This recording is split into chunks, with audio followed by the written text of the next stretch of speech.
stand at the edge of twilight, that brief moment when day surrenders to night, and listen carefully to the world around you. The familiar sounds of daylight fade into an uncertain quiet, replaced by something older, something that speaks in whispers and shadow. This is the hour when boundaries dissolve, when the veil between what we know and what we fear grows thin as gossamer thread. And in this liminal space, perched on ancient branches with eyes that pierce the gathering darkness, sit the watchers of the threshold, the owls. These birds inhabit a realm that exists between certainties. They are neither fully of the day nor completely creatures of absolute darkness, hunting instead in that uncertain hour when most living things seek shelter. Their very existence defies the neat categories humanity has created to make sense of the natural world. Where other birds announce dawn with cheerful song, owls call through the blackness with sounds that raise the hairs on human necks, voices that seem to speak of things we were never meant to understand. This duality, this refusal to conform to our comfortable divisions, has marked them as supernatural beings across every corner of the globe. Welcome to Echoes of the Old World, where we explore the darkest corners of folklore and uncover the ancient truths that still pulse beneath modern understanding. If you are drawn to the mysteries that lurk in shadow, to the stories that kept our ancestors awake in the night, then you have found your home. Subscribe now, because what we are about to explore together will change how you see the darkness, and more importantly, what watches you from within it. Before we descend deeper into the owl's domain, I want to hear from you, the listeners who join me on this journey through shadow and myth. Leave a comment below telling me where in the world you are watching from tonight. Are you in a place where owls still call through the Tyson?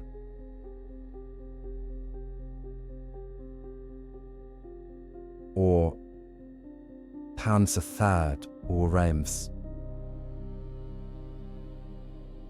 of civilization driven them to the margins?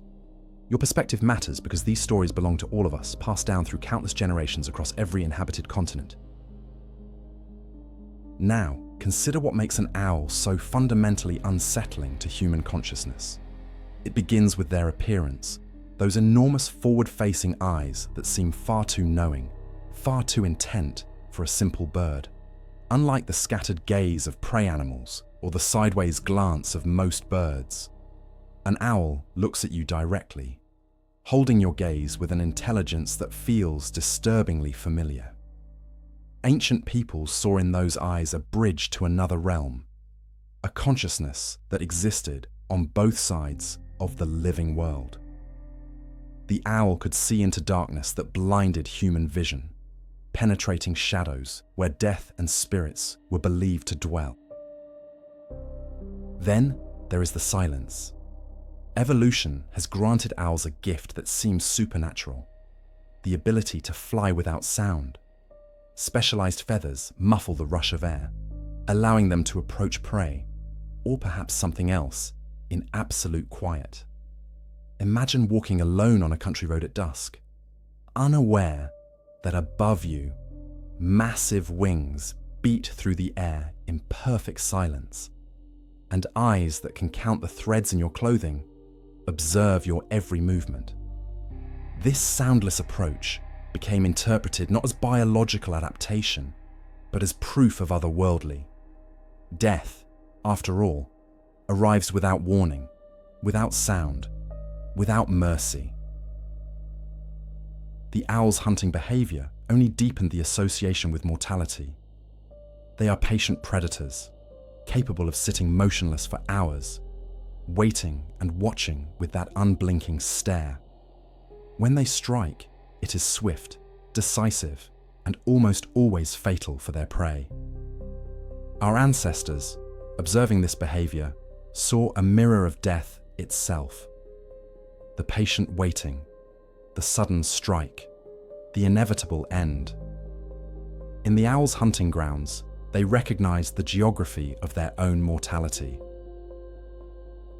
But Halloween, that ancient festival, when boundaries between worlds dissolve completely, embraced the owl as perhaps its most perfect symbol. On this night, when the dead were believed to walk among the living, when spirits could cross from their realm into ours, the owl became a messenger and guide. Its natural habitat, the darkness and the threshold of night, aligned perfectly with Halloween's themes of death, transformation, and the supernatural. The owl did not merely represent these concepts, it embodied them, a living bridge between the world of light and the kingdom of eternal shadow. Across cultures separated by oceans and centuries, humanity arrived at the same unsettling conclusion. Owls know something we do not. They possess knowledge of the boundary between life and death, between the visible world and the hidden one. Whether cast as wise observers, as in ancient Greece, or as harbingers of doom, as in medieval Europe, the owl remained fundamentally liminal, fundamentally other. This is not coincidence. This is recognition of something primal, something that predates civilization itself. Throughout this journey, we will travel through the folklore of continents and centuries. We will stand in the shoes of those who heard an owl call near their homes and felt their blood turn cold, knowing what such a sound meant for their families. We will explore the specific beliefs that made the owl sacred to wisdom goddesses and simultaneously feared as death's herald. We will examine the witch trials where owls were condemned alongside the women accused of transforming into them. And we will discover that these ancient beliefs, these primal fears, have not vanished, but merely retreated to the edges of our consciousness, waiting for moments like Halloween to resurface. The threshold watchers remain at their posts, perched in darkness, observing the boundary between what is known and what is feared. Their eyes still pierce the night, their silent wings still carry them through shadows, and their calls still echo with meanings that civilization has tried and failed to forget. Join us as we cross into their territory, into the realm where Halloween's darkest symbols take flight, and discover why the owl remains, now and forever, death's most faithful messenger. Travel back through millennia to the marble steps of the Parthenon, where the Mediterranean sun blazes white against stone and the scent of olive groves drifts through the Athenian agora. Here, in the cradle of Western civilization, an owl perches on the shoulder of the goddess of wisdom herself, Athena Glaucopis, the bright-eyed one. This same bird, that would later become Europe's most dreaded omen of death, was once the sacred companion of divinity, a symbol of knowledge, strategy, and divine protection. Understanding this transformation reveals something profound about humanity's relationship with fear and how quickly reverence can curdle into terror. In ancient Greece, the little owl, Athena noctua, was far more than a simple bird. It appeared on Athenian coins, stamps, and pottery, a symbol of the city-state's power and its patron goddess. When Greek soldiers marched to battle, the sight of an owl flying overhead was considered a blessing, a sign that Athena herself watched over them and would guide their strategy to victory.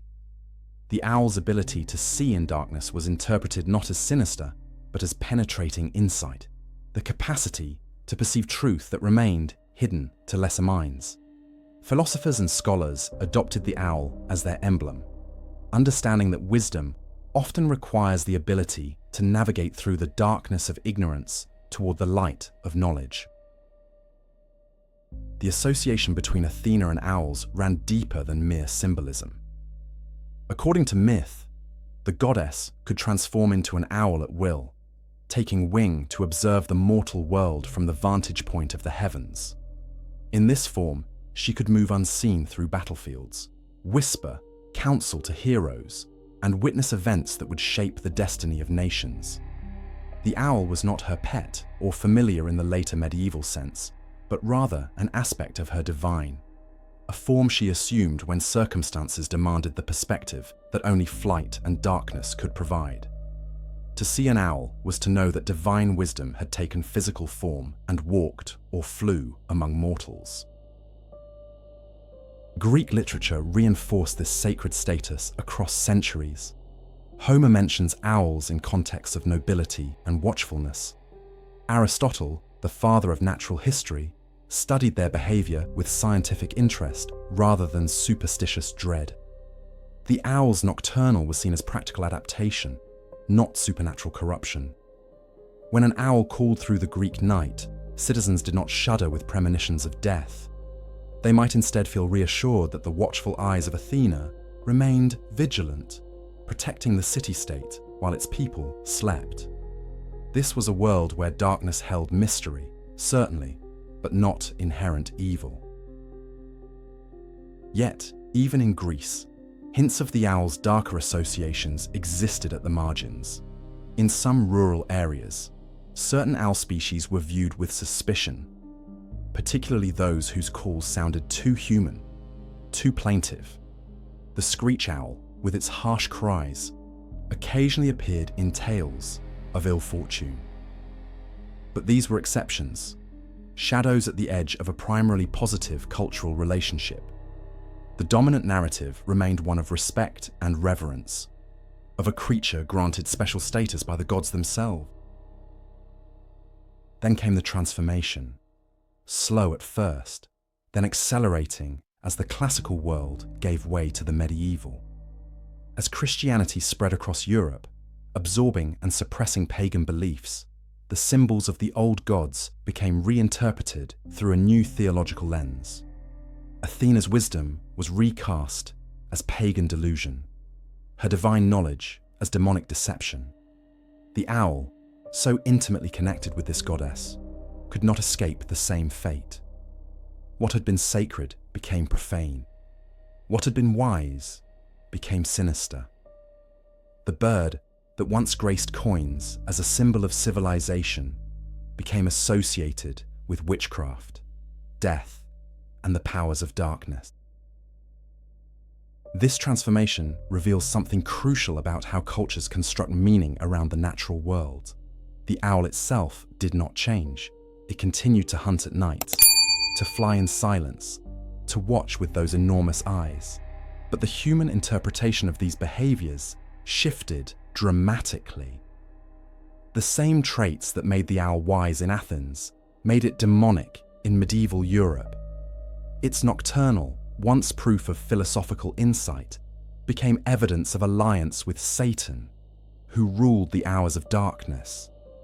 Its silent flight, previously a gift from Athena, was reinterpreted as supernatural stealth, the ability to approach victims without warning. Its penetrating gaze, which had represented clear-sighted wisdom, now suggested malevolent intelligence and evil intent. The speed of this transformation should trouble us. Within a few centuries, an entire continent shifted from venerating owls to fearing them, from seeing them as divine companions to viewing them as harbingers of doom. This was not based on any change in owl behavior or new scientific understanding. It was purely a matter of cultural reinterpretation, of new stories replacing old ones, of fear overwhelming reverence. The owl became a canvas upon which Christianity projected its anxieties about paganism, wilderness, darkness, and death. Stand in that threshold moment when the classical world died and the medieval world was born, and watch as the owl's meaning inverts completely. The coins that bore its image were melted down. The temples where it was honored fell into ruin. The goddess who gave it sacred status was forgotten or demonized. And the owl, stripped of divine protection, became vulnerable to humanity's darkest projections.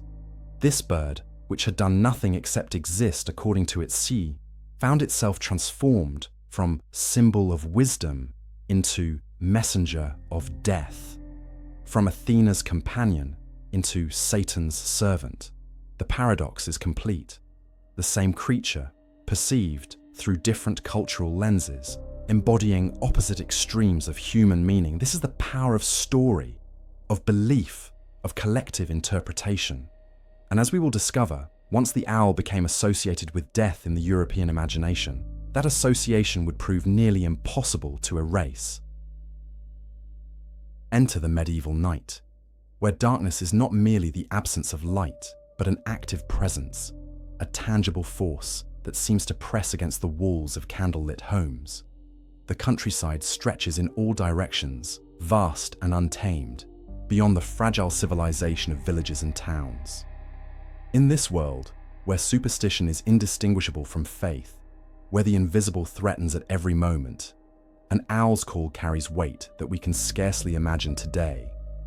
This is the medieval Europe where hearing an owl near your home becomes a death sentence, where families take desperate measures to ward off the predicted doom, where the bird's voice becomes the voice of death itself pronouncing judgment.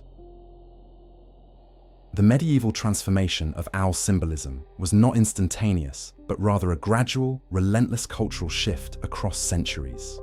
As Christianity consolidated power throughout Europe, pagan symbols were systematically reinterpreted through theological frameworks that saw darkness and as realms of danger and demonic influence.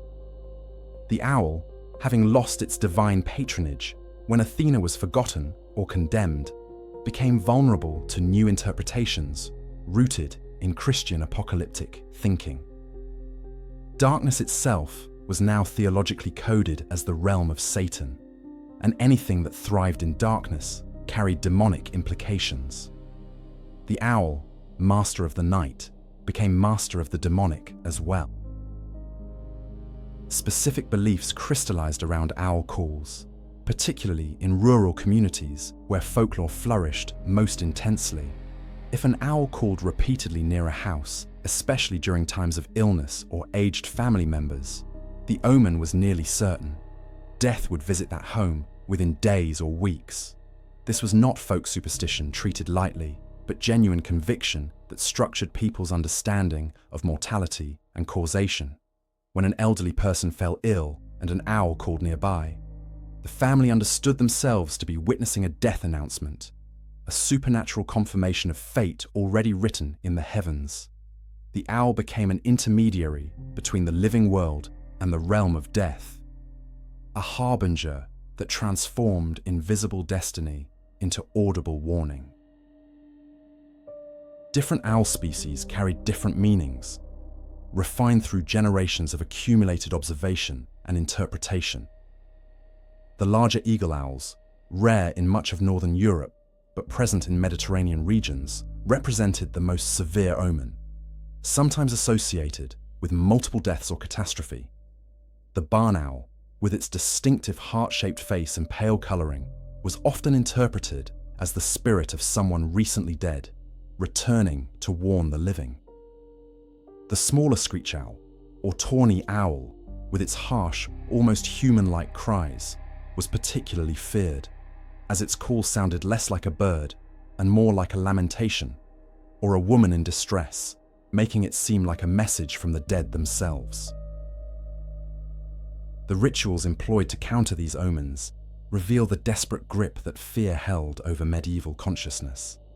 When an owl was heard calling near a home, families would gather specific materials believed to have protective power. Iron nails were driven into window frames and door lintels, as iron was thought to repel supernatural forces. Salt was scattered around the perimeter of homes, creating a barrier against demonic influence and death's approach. Rowan branches, believed to have ancient protective properties, were hung above doorways. Some communities would burn specific herbs believed to drive away malevolent spirits, filling their homes with smoke that was supposed to confuse or repel the death-bringing entity. Yet perhaps the most revealing response was the reversal ritual. When an owl called, some communities would attempt to reverse the omen through counteractions, meant to confuse or redirect the supernatural message. Families would ring bells in patterns intended to mask or override the owl's call, creating competing sounds that might distract the death spirit. Others would shout at the owl, hurl objects toward the sound, or create sudden loud noises meant to frighten it away. This magical thinking reveals a profound belief that the future, while terrifying, was not entirely fixed, that human action could potentially intercede and redirect supernatural forces. Perhaps most poignant were the Death Watches themselves, the vigils that would follow an owl's appearance. If a family heard the omen and then someone among them fell ill, the household would enter a state of heightened awareness and preparation. They would keep the sick person company, ensure priests were available, arrange their affairs in anticipation of the predicted end. The owl's call had transformed an ordinary illness into a death sentence, confirmed by the supernatural world, collapsing the distance between the physical symptoms and inevitable mortality. In many cases, the psychological power of the omen itself may have contributed to the outcome, the conviction of death manifesting in the body's actual decline. During the Great Plague years, when genuine death arrived in such overwhelming numbers that entire villages were emptied, owl imagery became even more potent. In these periods when mortality rates approached apocalyptic levels, when death was omnipresent and ineradicable, the owl's call seemed not merely predictive, but almost redundant, as if itself had become a death-announcing mechanism. Yet paradoxically, during these dark times, the owl omens maintained their power even more intensely, because, in a world of universal death, the specific warning for a specific household still mattered, still allowed people to maintain a sense of control and understanding in circumstances that threatened complete psychological dissolution. The medieval period created an entire theological structure around death and darkness that would persist for centuries. An owl's call became encoded with supernatural meaning not through any action of the bird itself, but through layers of cultural interpretation that accumulated like sediment, hardening into certainty. A creature that hunted at night became a creature that announced death at night. Its silent flight became evidence of unnatural stealth. Its large forward-facing eyes became proof that it could see into the realm of spirits and death that remained invisible to human perception. And once this interpretation had taken root, once entire generations had grown up believing it, the belief became self-perpetuating, passed down through families and communities as surely as the bird returned to call through every subsequent autumn night. Imagine standing alone in a forest clearing at dusk, the world around you settling into evening quiet. The wind rustles leaves. A distant branch cracks beneath some hidden creature's weight. Birdsong fades gradually into silence. And then, without warning, without any sound to announce its arrival, a shadow passes over your head. You feel the displacement of air, sense the presence of something large moving through space directly above you, yet you heard nothing. No wing beats, no rush of feathers, no acoustic signature announcing the passage of a predator through the sky. When you look up, an owl is already distant, disappearing into the gathering darkness, its approach having been utterly silent. This experience, commonplace in Chennai, became one of the most chilling pieces of evidence that owls possessed supernatural abilities.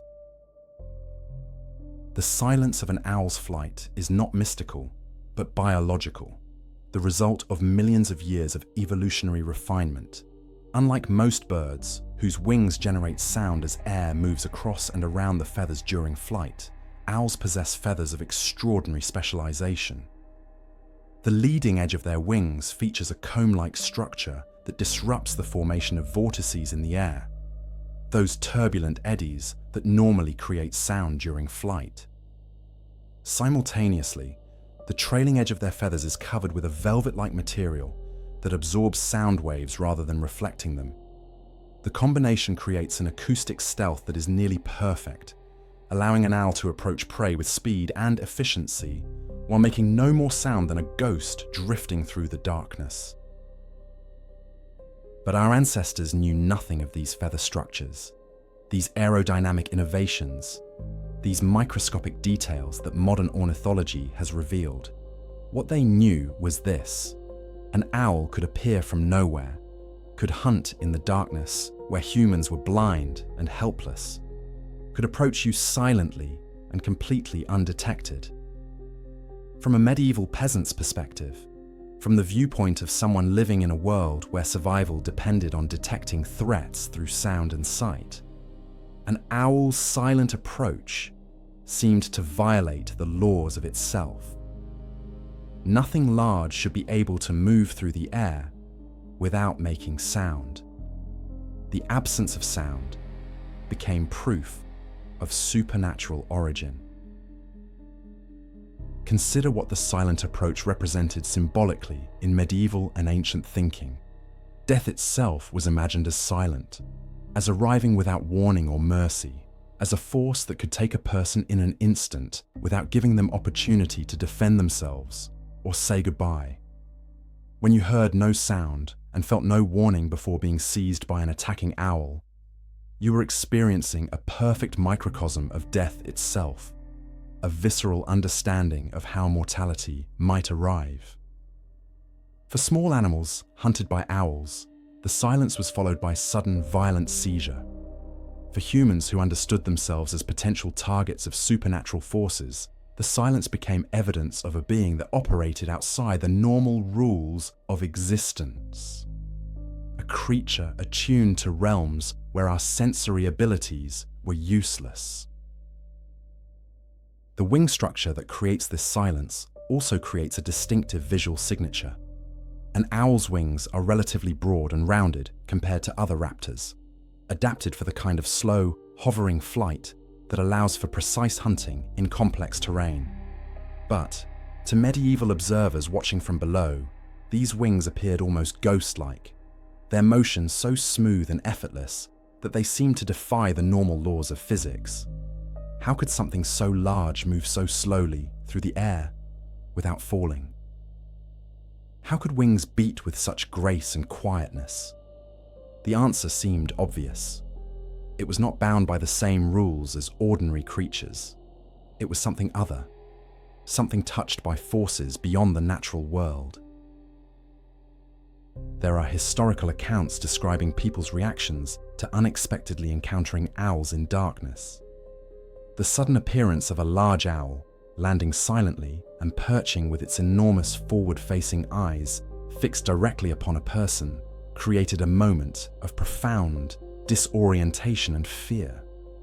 People reported feeling paralyzed, unable to move or cry out, certain in those moments that they were being evaluated by something intelligent and malevolent, something that had targeted them specifically.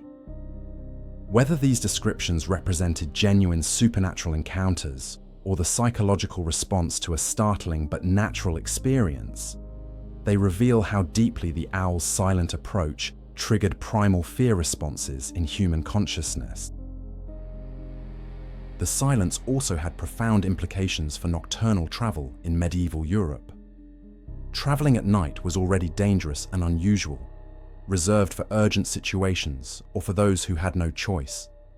To move through darkness was to move through a landscape that had become alien, where your primary senses were useless and danger could emerge from any direction. And in this environment, the silent owl became a perfect symbol of the hidden threats that haunted the darkness. You might hear the sounds of other creatures, the crack of branches, or the rustle of undergrowth announcing movement. But an owl might be hunting directly above you, and you would have no warning of its presence until it was too late. The silent flight became metaphor for all the invisible dangers that lurked in darkness, all the threats that operated beyond human sensory ability to detect them. Some scholars have suggested that reports of owl attacks on humans, attacks that left no witnesses, and thus were known primarily through bodies discovered the next morning with unexplained wounds, contributed to the myth of owls as death-dealing supernatural entities.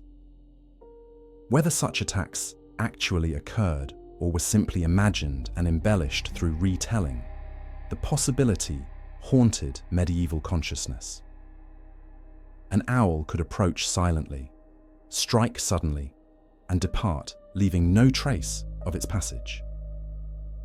From a medieval perspective, this made the owl functionally identical to death itself, which arrived silently, struck without warning, and left only absence in its wake. The silent flight also made owls nearly impossible to defend against, which intensified their supernatural aura. When a predator announced its presence through sound, people could theoretically prepare, could grab weapons or seek shelter, but an owl could be upon you before you knew it existed, and by the time you heard or saw it, escape or defense might already be impossible. This asymmetry, this violation of the assumption that we would have warning of danger, created a profound psychological dissonance. It suggested that an entity existed that operated entirely outside the normal rules of interaction between humans and animals, that possessed capabilities beyond those available to natural creatures. When we understand the owl's silent flight not as a supernatural phenomenon, but as evolutionary adaptation, we miss something important about how this adaptation shaped human psychology and belief. The owl's evolutionary success depended on hunting efficiently in darkness and silence.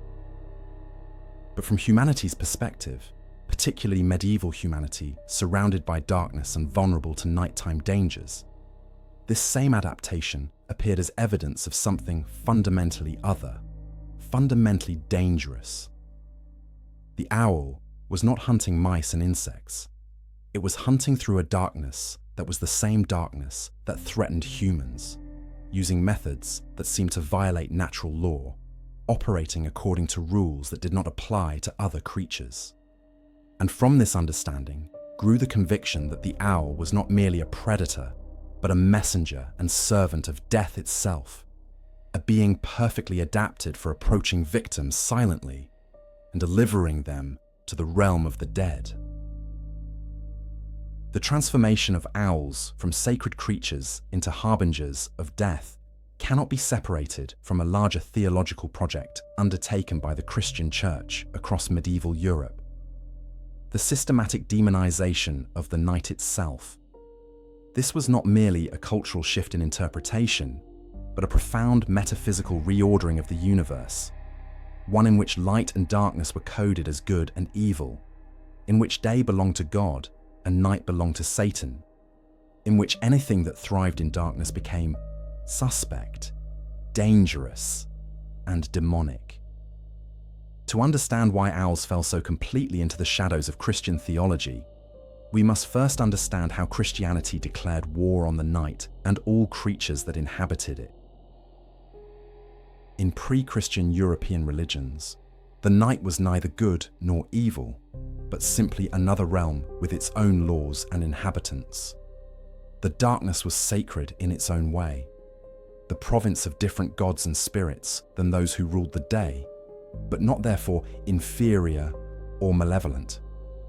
Nocturnal animals were hunters and survivors, attuned to different aspects of the natural world, neither better nor worse than diurnal creatures. The transition between day and night, the liminal hours of dusk and dawn, were recognized as potent times when boundaries became thin and possibilities multiplied.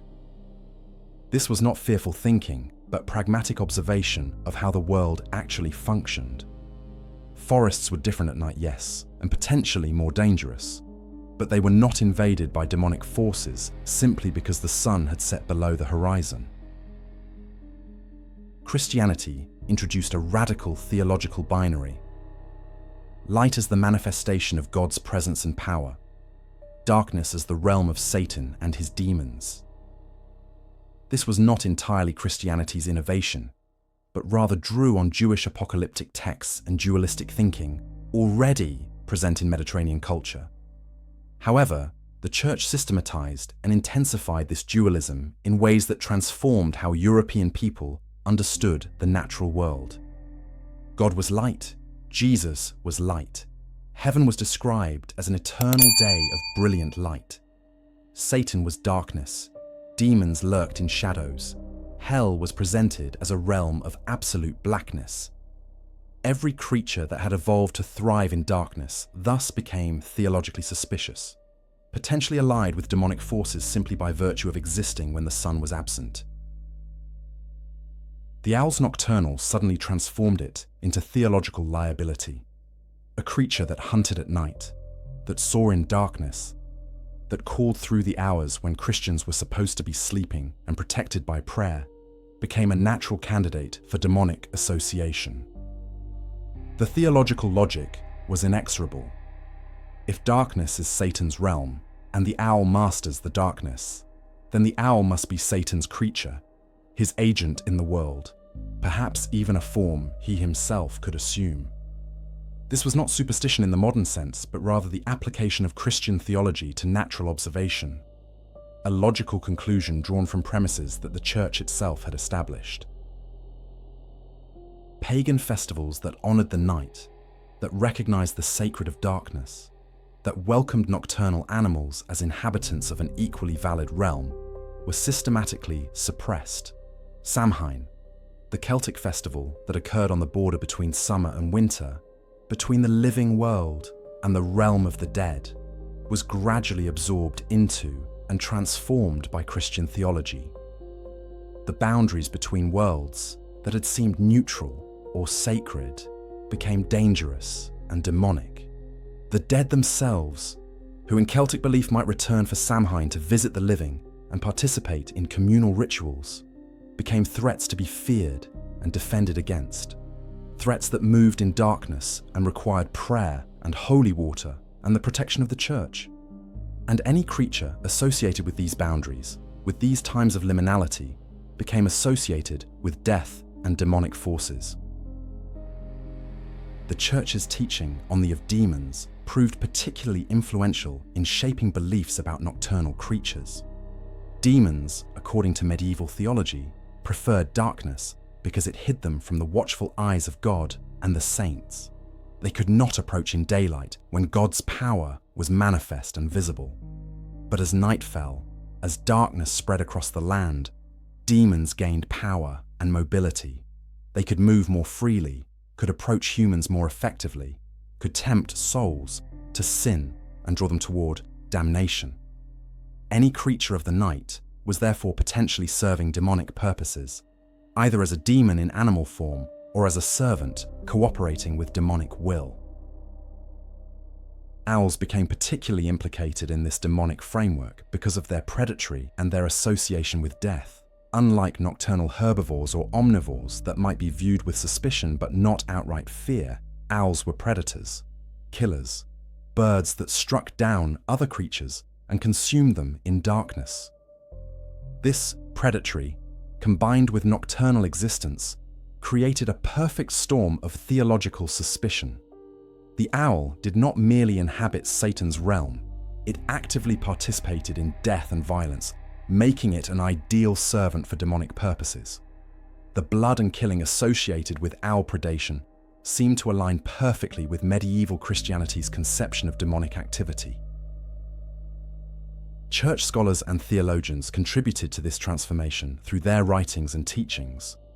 In biblical commentaries and theological texts, darkness was consistently associated with sin, evil, and the demonic realm. Creatures of the darkness were mentioned in apocalyptic contexts as signs of the end times or as illustrations of demonic power.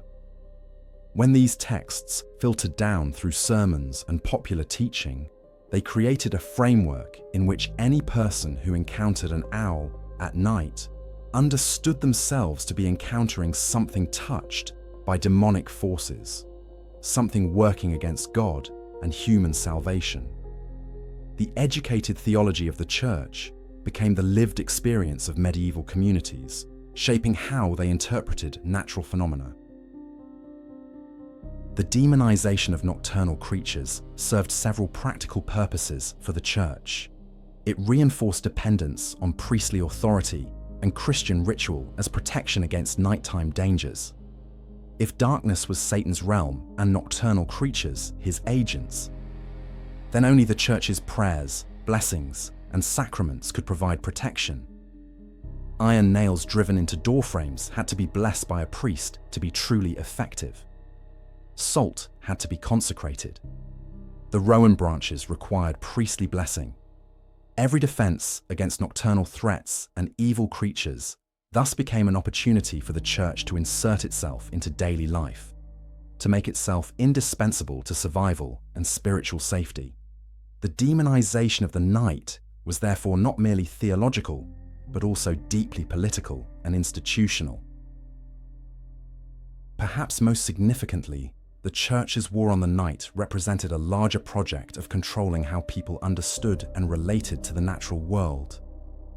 A world in which could have its own validity, its own beauty and purpose, independent of Christian theological categories, was a world less controlled by church authority, but a world in which every natural phenomenon had to be interpreted through the lens of Christian cosmology, in which every creature was either servant of God or agent of Satan, in which darkness itself was theologically coded as dangerous and demonic, was a world that required constant church intervention and interpretation. The owl became not merely a bird, but a theological statement, a living embodiment of the church's teaching that Satan was real, active, and dangerous, and that only the church could protect the faithful from demonic forces. In the dimly lit courtrooms of medieval and early modern Europe, a specific accusation recurred with chilling frequency during witch trials. The accused woman had kept an owl as a familiar, a supernatural companion that served as an intermediary between her and demonic forces.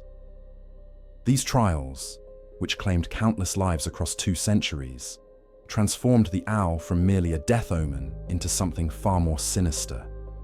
The active accomplice of witches, the physical manifestation of a woman's pact with Satan. The connection between owls and witchcraft became so deeply embedded in European consciousness that the bird itself became evidence of witchcraft, its presence suggesting hidden alliances with dark forces that operated just beyond the visible world. The concept of the familiar was drawn from Christian demonology, but found its most pointed application in witch prosecution. According to theological understanding, witches were women or men who had renounced their Christian baptism and entered into explicit covenant with the devil. In exchange for this allegiance, they received supernatural powers and demonic assistance. These demons, or spirits acting on Satan's behalf, might take animal forms to aid the witch in her work, to help her move undetected, to carry out malevolent acts against her victims. The familiar was thus a demon-wearing animal disguise, bound to the witch through ritual and blood, compelled to serve her purposes while working ultimately for Satan's cause in the world. Owls were ideal candidates for the familiar role, given everything that medieval Europe already believed about them. A creature that hunted silently, that saw in darkness, that called through the night with haunting cries, that could identify targets in complete blackness and strike with precision. Such a creature seemed perfectly designed for witchcraft's purposes.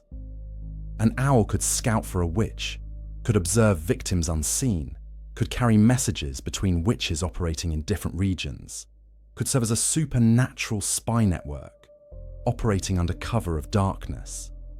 The owl's natural abilities, reinterpreted through the lens of witchcraft accusations, became supernatural powers, proof of demonic origin and demonic purpose. A woman who kept an owl was a woman who had admitted the devil into her home, who had accepted his gift of animal assistance, who was actively engaged in witchcraft. The actual keeping of owls as pets, or the presence of owls near someone's dwelling, became dangerous, circumstantial evidence during trials. A woman living in relative isolation, perhaps a healer or wise woman whose knowledge of herbs and remedies made her respected, but also suspected, might attract owls to her property simply through the ordinary processes of. These owls hunted rodents, nested in barns or caves nearby, moved through the landscape seeking food and shelter.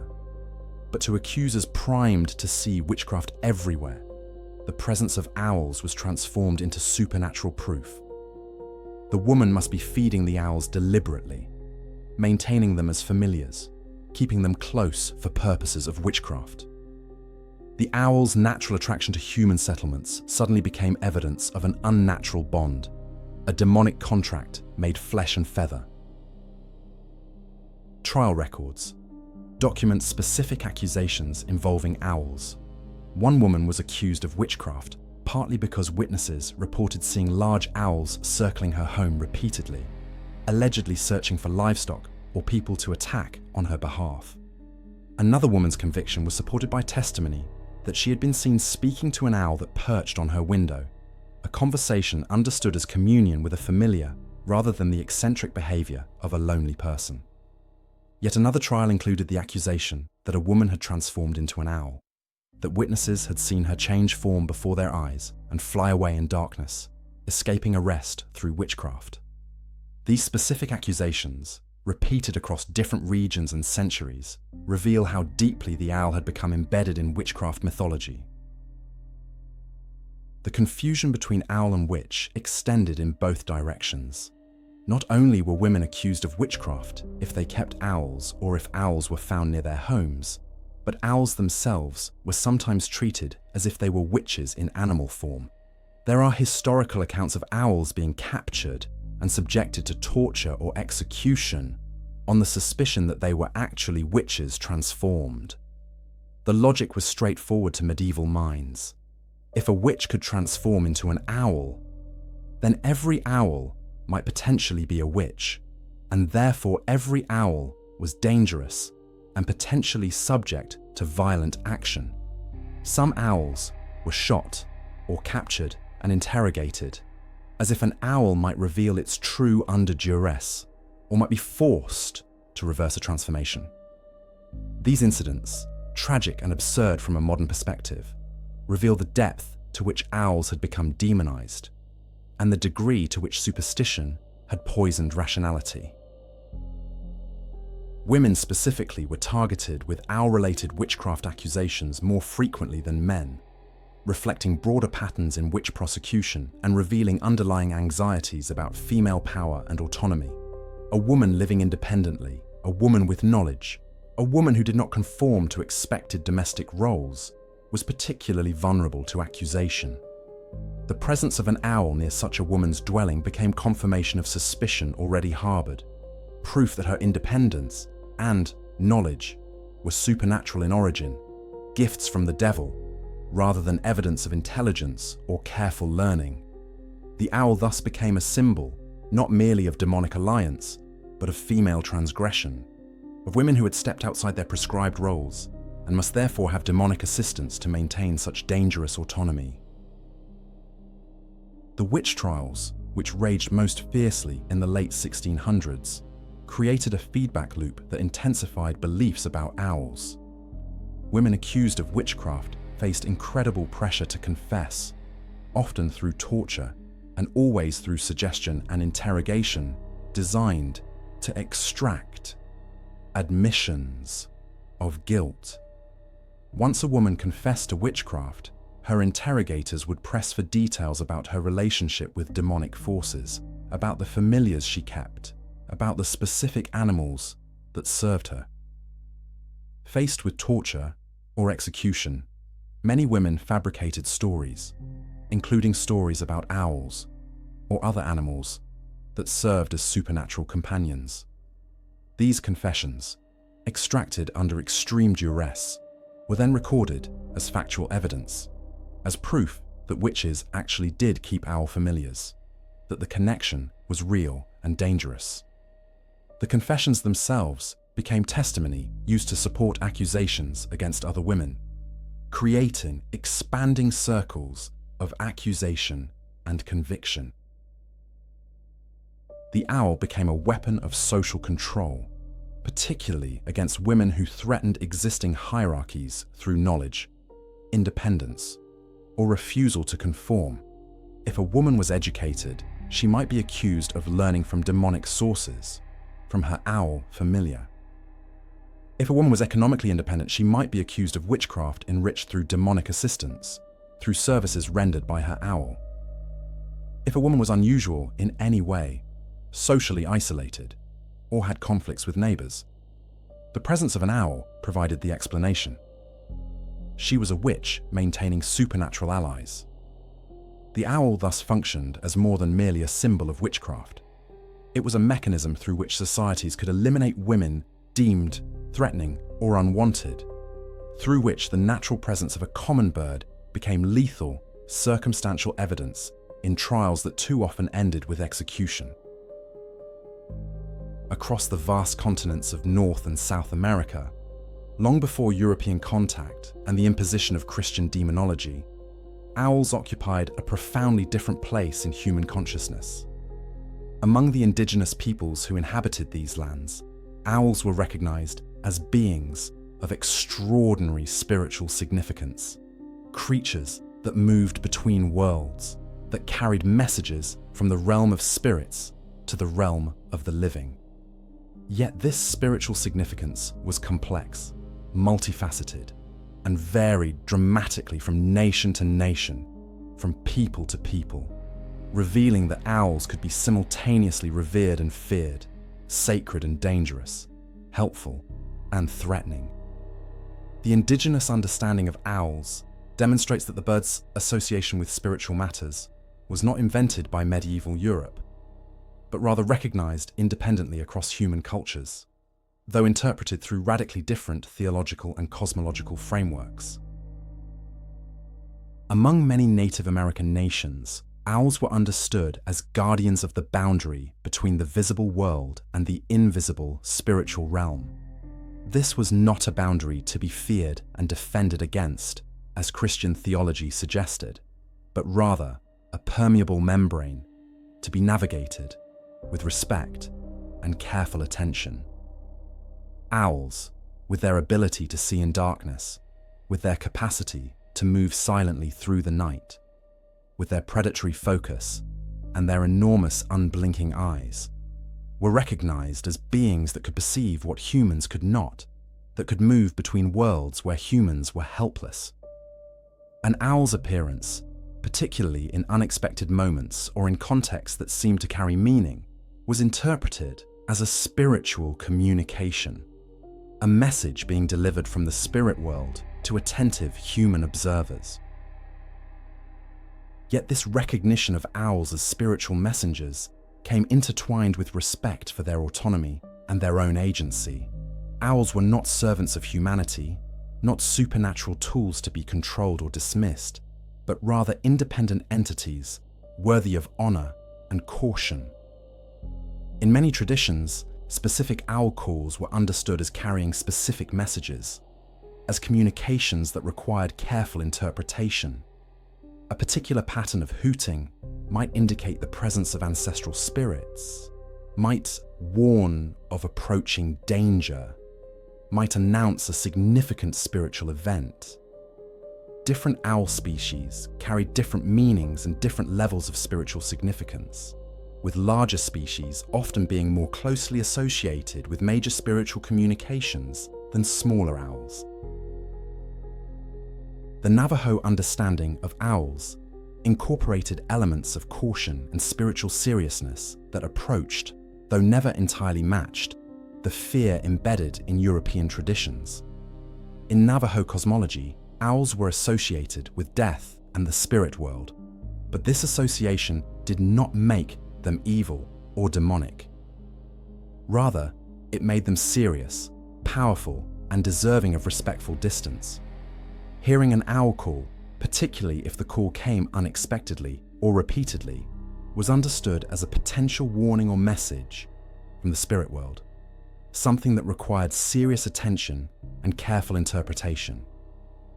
The appropriate response was not terror or desperate ritual defense, but rather alert awareness, spiritual attentiveness, and recognition that something from the invisible realm was seeking to communicate with the living. Yet simultaneously, in other native traditions, owls held more consistently protective or neutral roles. Among some Pacific Northwest nations, owls appeared in creation stories and clan histories, not as omens of death, but as wise beings, as guardians, as creatures worthy of respect, and sometimes emulation. A person who dreamed of an owl, particularly repeatedly, might be understood as having received spiritual instruction, or as having been selected for particular roles or abilities. Owl imagery appeared in art, in regalia, in the symbolic systems through which these cultures organized meaning and understanding. The owl was incorporated into the sacred, yes, but into a sacred understood as encompassing all powerful natural and spiritual forces, not divided neatly into good and evil. The Hopi people developed complex understandings of owls that emphasized their role as protectors of children and as guardians of home and family. The owl, in Hopi understanding, kept watch through the night when humans were most vulnerable, when they slept without awareness or defense. This watchfulness was protective rather than predatory, a keeping of vigil that served human welfare. To harm an owl was to attack one's own protector, to invite misfortune and the withdrawal of spiritual guardianship. This understanding created a relationship of mutual obligation and respect, quite different from the European fear and suspicion, yet still recognizing the owl as a being of spiritual power and significance that operated in realms beyond ordinary human perception. Many indigenous traditions incorporated owl feathers into spiritual regalia and ceremonial objects, understanding them as having inherent spiritual power and significance. Owl feathers were used in healing practices, in protective objects, in items associated with spiritual authority and knowledge. The incorporation of owl feathers into sacred objects did not stem from confusion or superstition, but rather from deliberate recognition of the owl's spiritual significance and its association with particular types of spiritual power. A healer wearing owl feathers was claiming connection with the owl's abilities, was declaring allegiance with the owl's protection and wisdom, was invoking the spiritual authority associated with a creature that could see in darkness and move between worlds.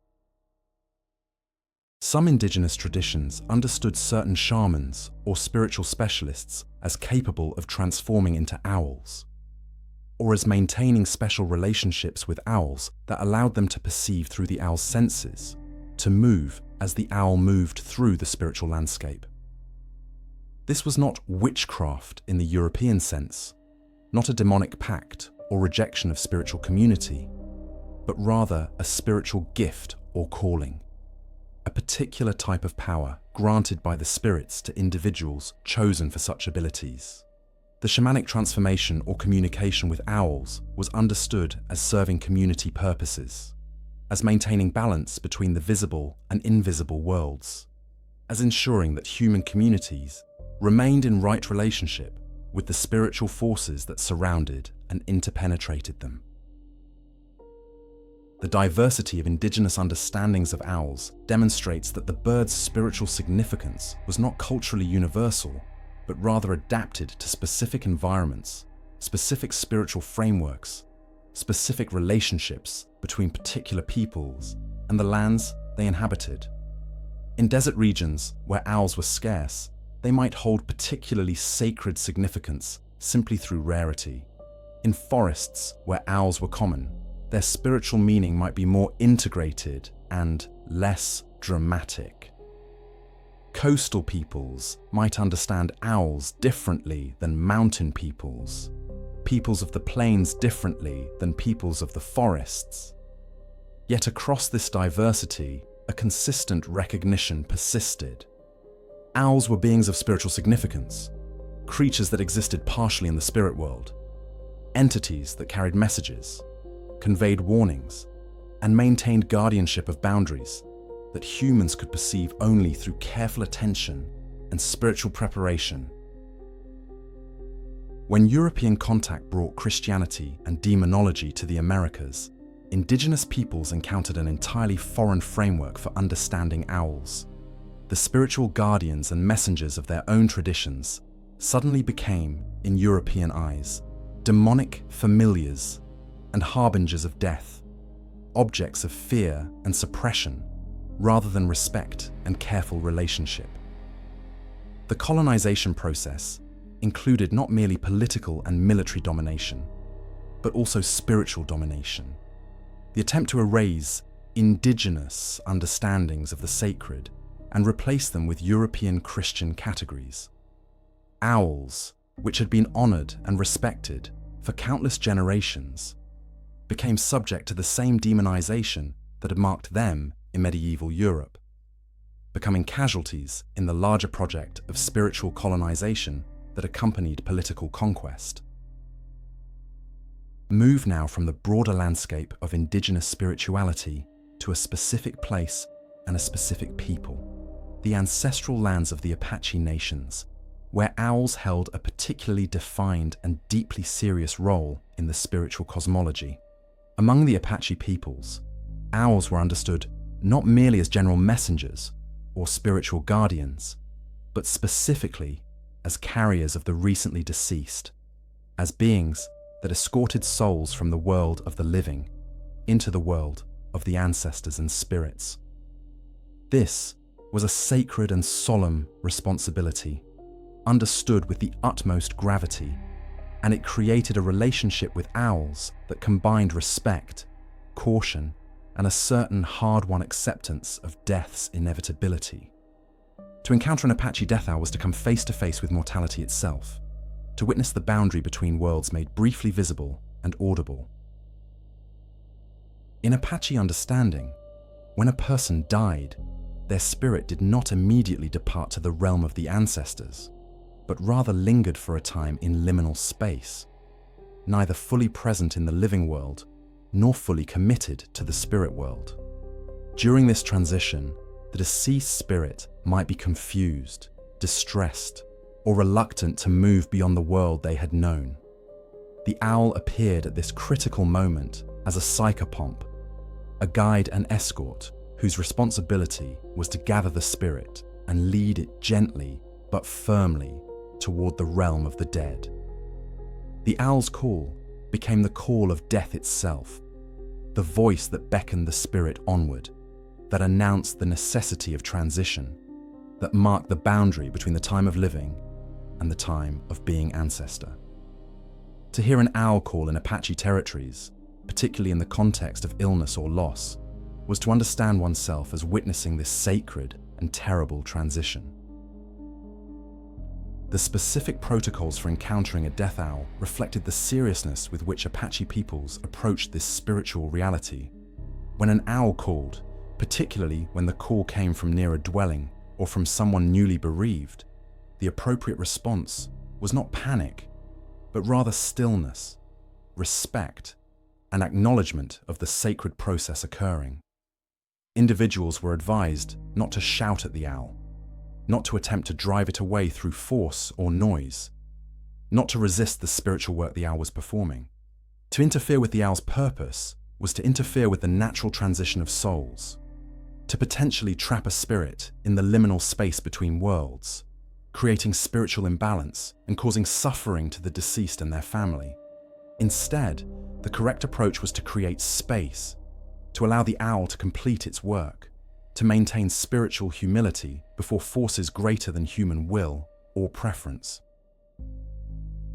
Songs became the primary vehicle through which Apache people attempted to influence and manage their encounters with death owls.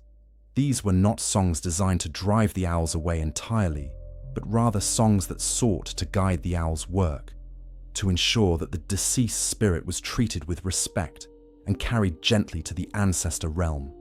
The songs had specific purposes. Some were designed to ensure that the owl would come when death was truly ready, not before, not extending suffering unnecessarily. Others were meant to protect the living from being mistaken for the dead, from being called along with the deceased. Still others functioned as prayers for the safe passage of the spirit, asking the owl to carry the deceased with care and dignity. These songs represented a kind of negotiation between the human community and the spiritual forces of death, an attempt to maintain relationship and mutual respect, even as death worked its inevitable work. The singers who knew these songs held significant status within Apache communities, recognized as possessing knowledge that protected their people from spiritual danger and helped them navigate mortality with appropriate ceremony and respect. Learning the death songs required years of training, required understanding not merely the words and melodies, but also the proper context for their use, the circumstances that demanded particular songs, the spiritual protocols that governed when singing was appropriate. A singer who did not understand these protocols might inadvertently cause harm, might call an owl when death was not yet ready, might interfere with natural processes through untimely intervention. The knowledge was not casual, but sacred, held with ceremonial seriousness and taught only to those deemed ready to carry such responsibility. One of the most profound aspects of Apache death owl beliefs involved the concept of being called by name. If an owl called repeatedly in a pattern that seemed to specifically address a particular person, if the call appeared to echo that person's name, or to carry particular meaning for them, this was understood as a direct communication from death itself. The person was being identified, being marked, being called to prepare for their own transition. How one responded to being called by an owl determined much about the manner of one's death and the quality of one's passage to the ancestor realm. A person who responded with anger or resistance might experience difficulty in their final illness, might struggle with the transition, might find their passage to the spirit world complicated by their own resistance. Conversely, a person who accepted the call with dignity and grace might experience a death marked by peace, by gentle transition, by the comfort of knowing that the natural order was proceeding as it should.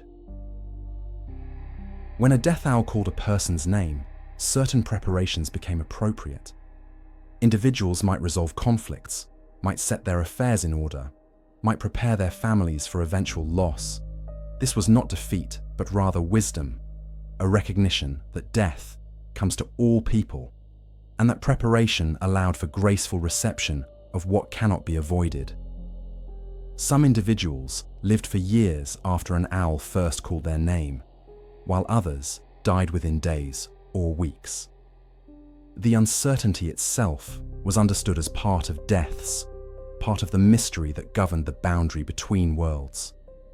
What mattered was not whether the call proved immediately accurate, but rather that the individual responded with appropriate spiritual seriousness, that they acknowledged death's reality and maintained proper relationship with the forces that governed mortality.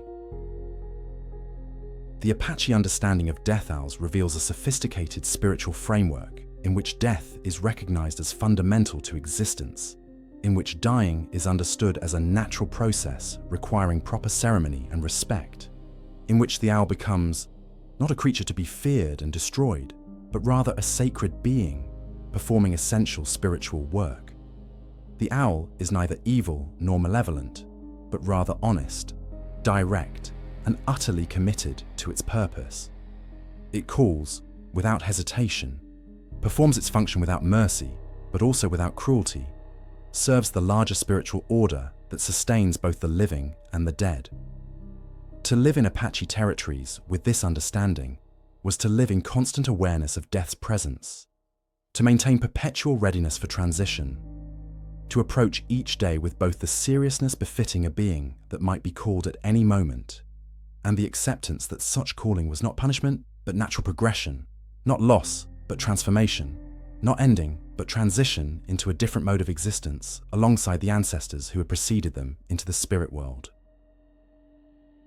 Enter now the Celtic twilight, that liminal time and place where the boundaries between the visible world and the other world grow thin and permeable, where the natural and supernatural exist in constant conversation with one another. In these lands of green hills, ancient forests, and mist-shrouded coastlines, the owl held a place of profound spiritual significance, recognized as a being that possessed knowledge of death, that could perceive future events hidden from ordinary human vision, that served as a bridge between the living and the ancestors. The Celts understood owls not merely as omens, but as actual participants in prophecy, as beings that could see forward through time as easily as they saw through darkness, that carried messages from the otherworld to those wise enough and receptive enough to interpret their meaning.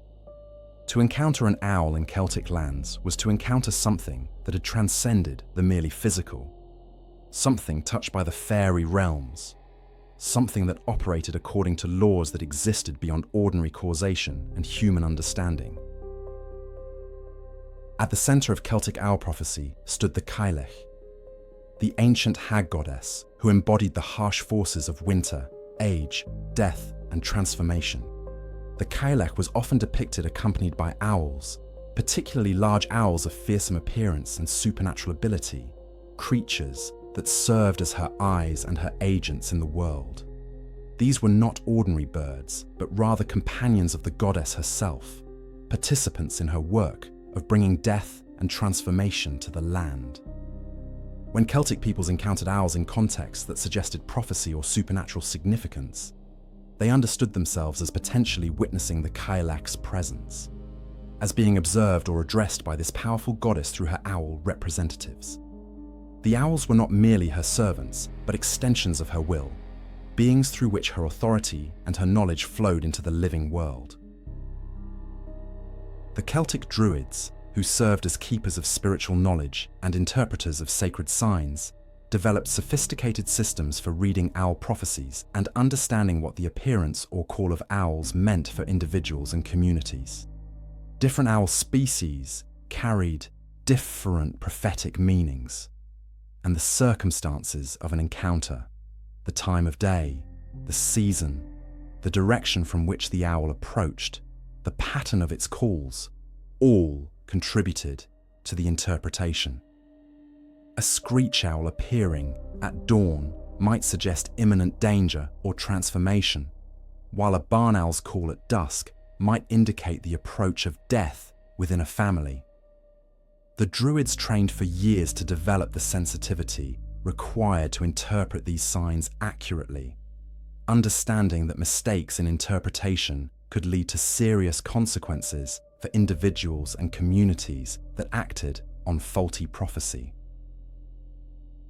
One particular type of owl prophecy held special significance in Celtic tradition, the deathbird or banshee owl, an owl whose appearance or call was understood as a direct announcement of imminent death.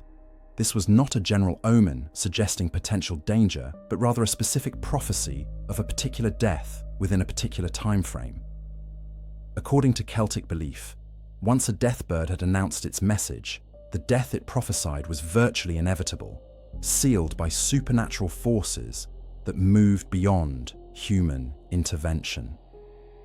To hear the banshee owl was to hear the voice of fate itself, speaking through feathers and wings, announcing what could not be changed or prevented.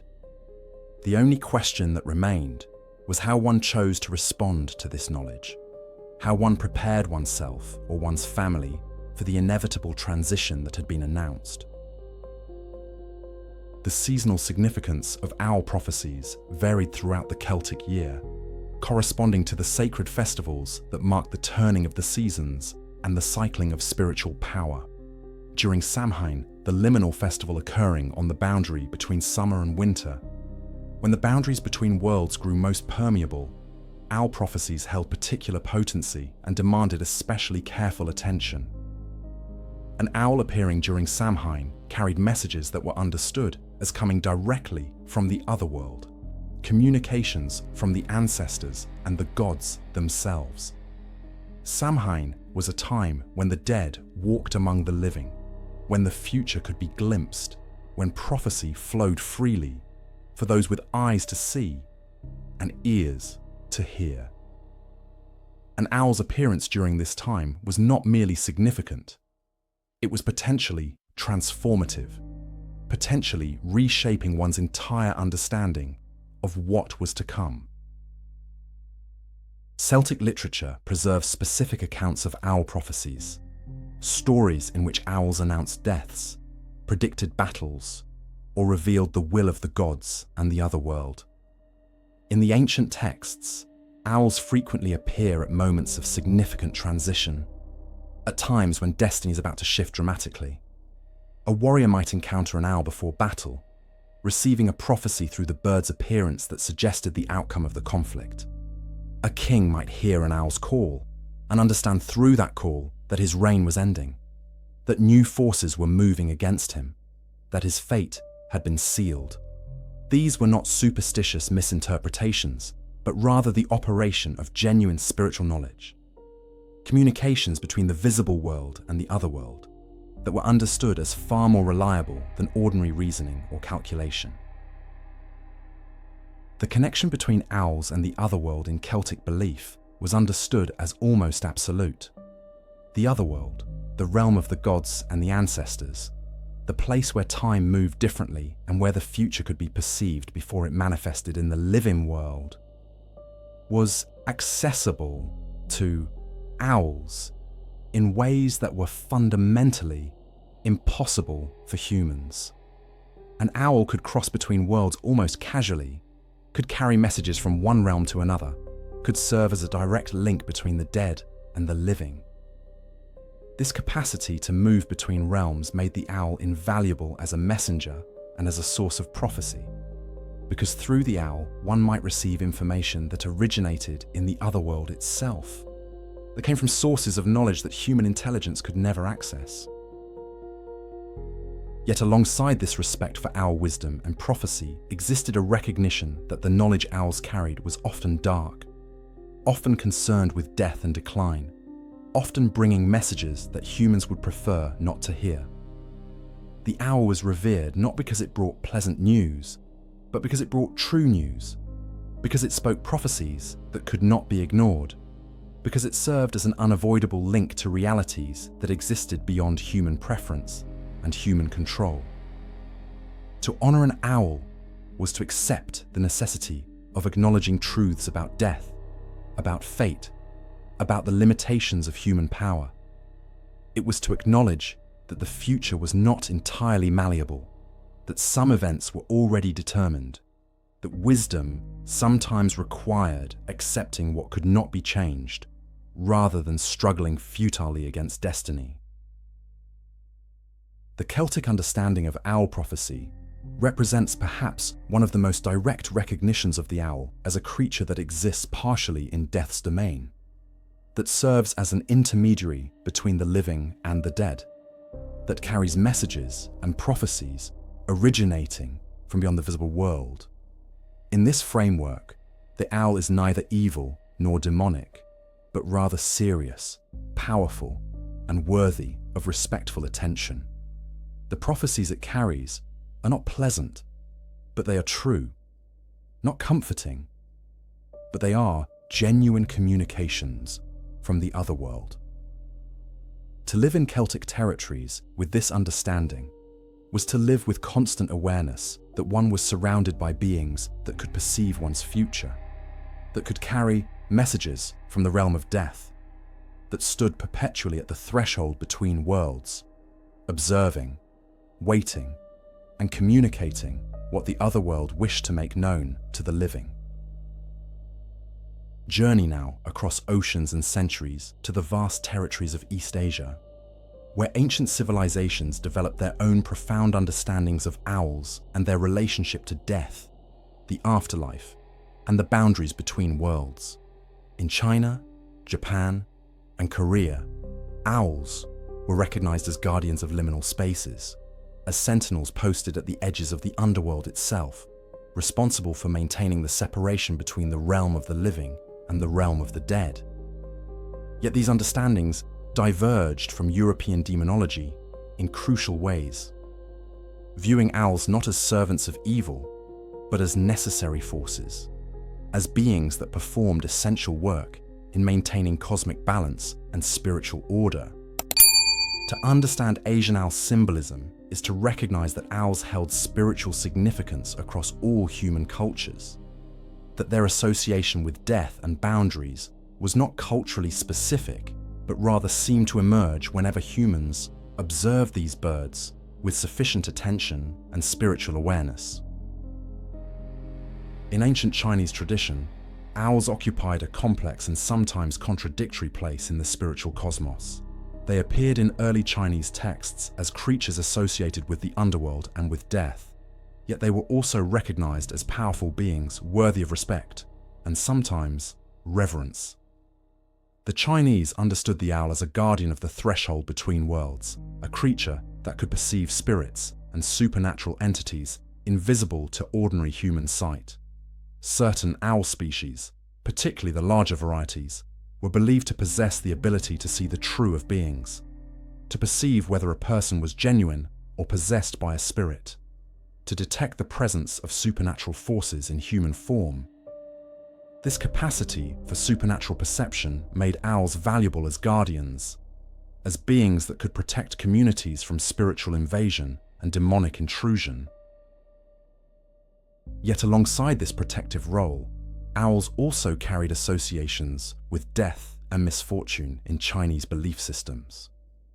The word for owl in Chinese, when pronounced, sounds similar to the word for death or misfortune in certain contexts, creating a linguistic and symbolic association that linked the birds to inauspicious events.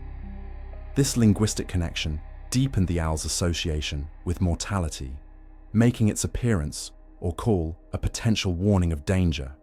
However, unlike European traditions where owls were demonized and feared, Chinese tradition maintained a more balanced understanding, recognizing that the owl's association with death did not make it evil, but rather serious, powerful, and deserving of careful ritual acknowledgement. To protect oneself from an owl's death association, one did not attempt to kill the bird or drive it away, but rather acknowledged its spiritual significance and maintained proper relationship with it. In Japanese tradition, owls held particularly interesting and nuanced meanings that reflected the complexity of Japanese spiritual understanding. Called fukuro or fukuru, owls were sometimes viewed as bringers of good fortune, creatures whose presence indicated that luck or blessing was approaching. The name itself, when written with different characters, could mean no hardship or protection from suffering, creating positive associations alongside the bird's connection with the spirit world. Yet, this positive meaning coexisted with recognition of owls as beings that inhabited the threshold between worlds, that could move between the realm of the living and the realm of spirits. Japanese tradition understood these apparent contradictions not as logical problems, but as reflections of reality itself, in which the same being could be both fortunate and serious, both protective and associated with the spirit realm.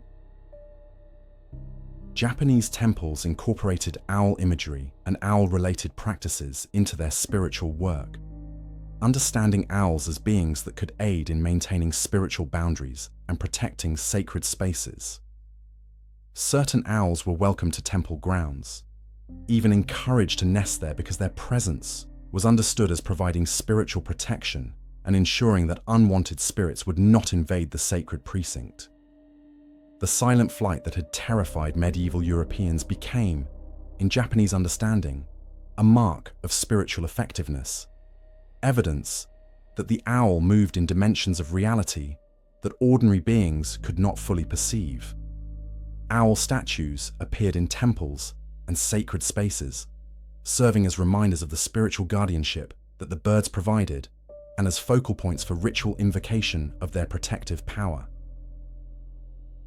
Korean traditions similarly recognized owls as beings of spiritual significance, particularly as guardians of the boundary between the living world and the afterlife.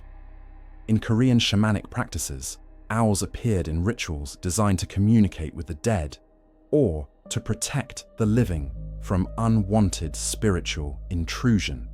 Shamans understood owls as allies in their work of moving between worlds, as beings that could facilitate communication between the living and the ancestors. The owl's nocturnal and its predatory focus made it ideal for this role, a creature that operated in the darkness where spirits moved, that moved with the predatory focus necessary to track and perceive supernatural entities that other humans could not sense. Across East Asia, specific festivals and seasonal observances acknowledged and honored the spiritual power of owls and their role as guardians of spiritual boundaries. During certain times of the year, particularly during transitions between seasons, when spiritual activity was believed to increase, communities would perform rituals designed to honor owls and ensure their continued protection. These rituals were not fearful or desperate, as in medieval Europe, but rather respectful acknowledgements of the work that owls performed, expressions of gratitude for their guardianship, and invitations for them to continue their protective functions. The festivals reflected an understanding that owls required acknowledgement and respect, that their power demanded recognition, that maintaining proper relationship with them was essential for community well-being.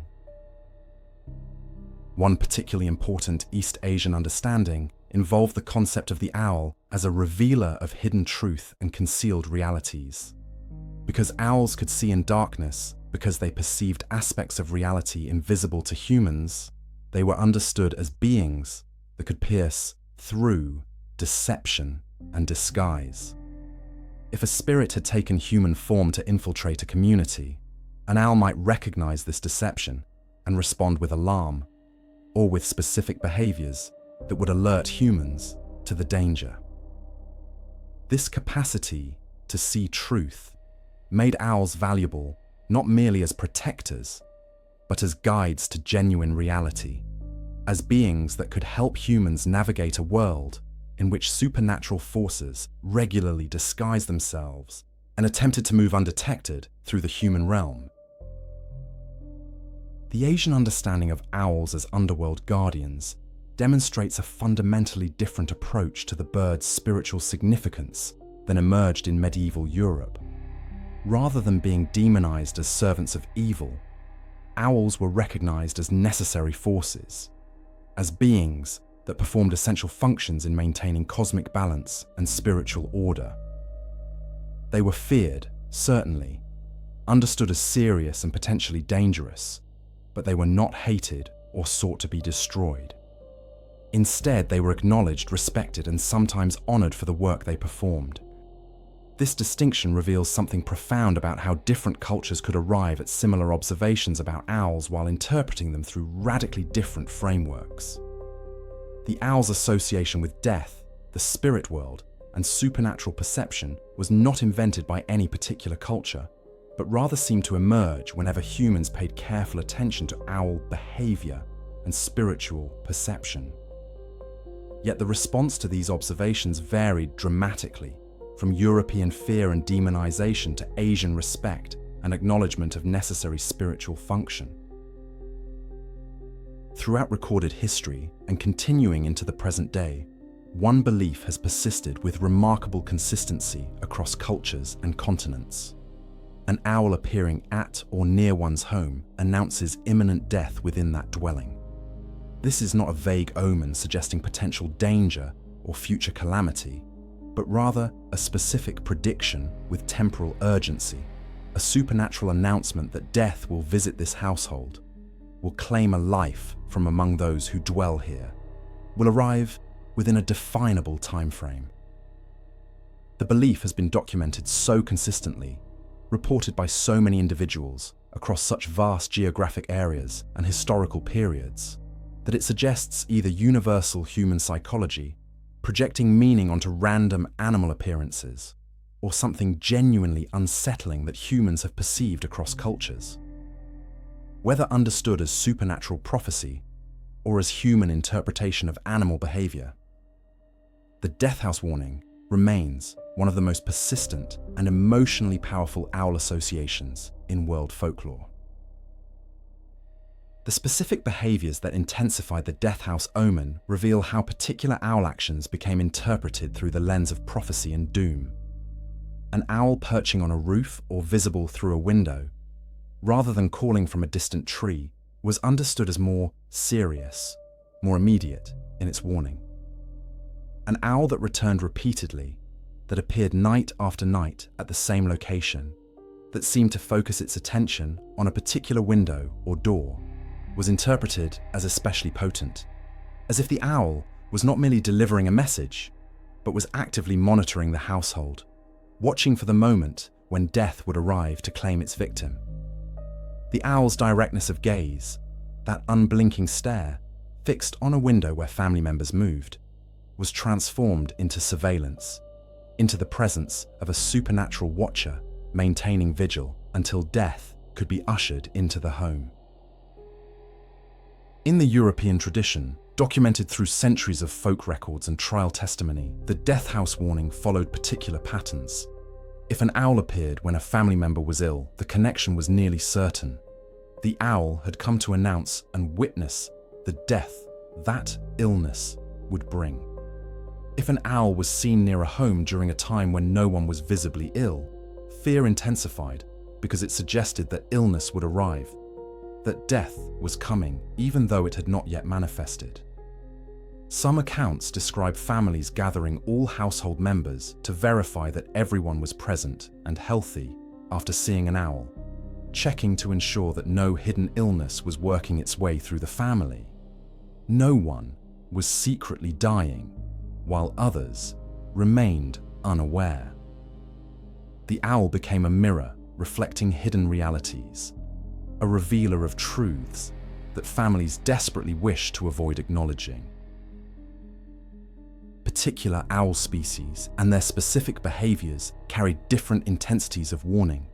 The barn owl, with its heart-shaped face and pale coloring, was particularly feared because its appearance seemed less natural, more supernatural and intentional. When a barn owl appeared at a window, staring into a home with those enormous dark eyes, it was interpreted not as coincidence, but as purposeful communication, as if the bird was deliberately attempting to convey its message to those within.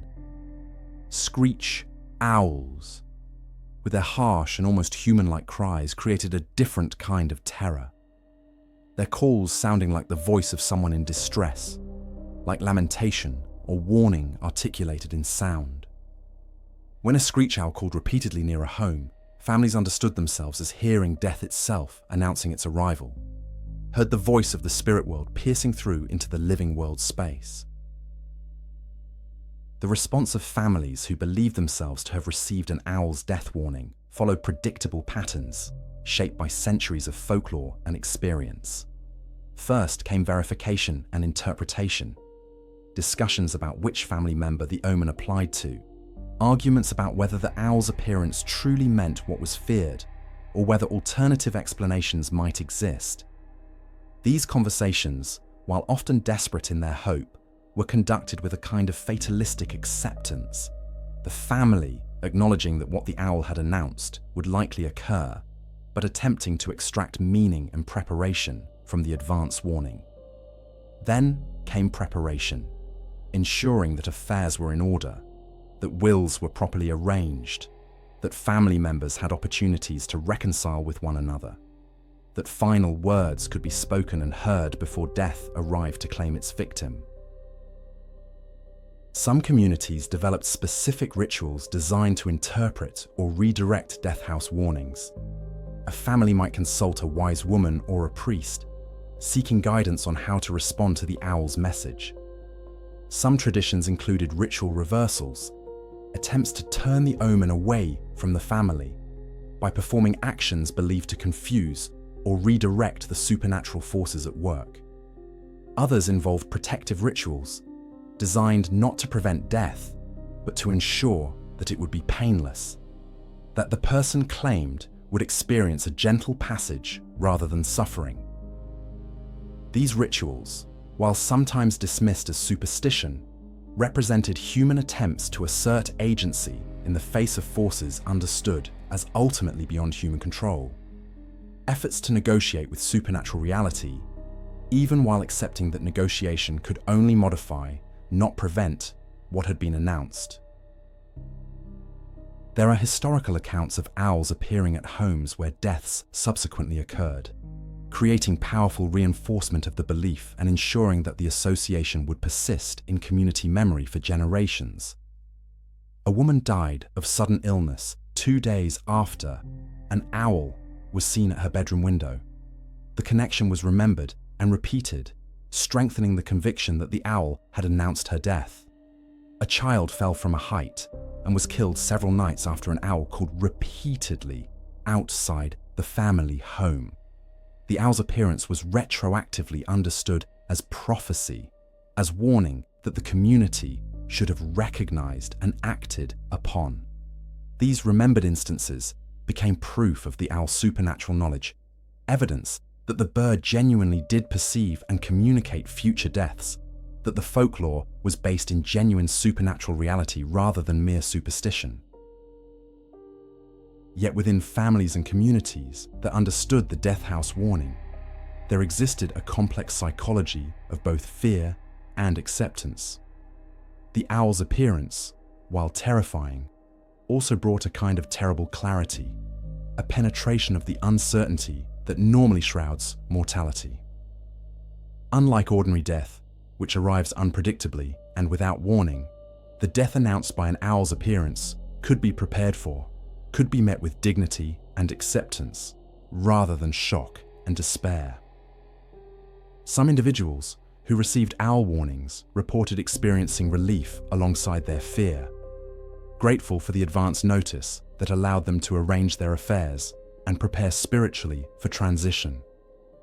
The owl thus became not merely a harbinger of doom, but also, paradoxically, a gift, a revelation that pierced the veil of ordinary temporal experience and allowed humans to glimpse and partially prepare for what was coming.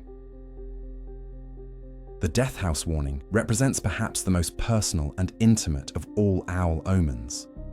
The belief that the bird cares enough about a particular household to deliver a specific message about specific people living in a specific place.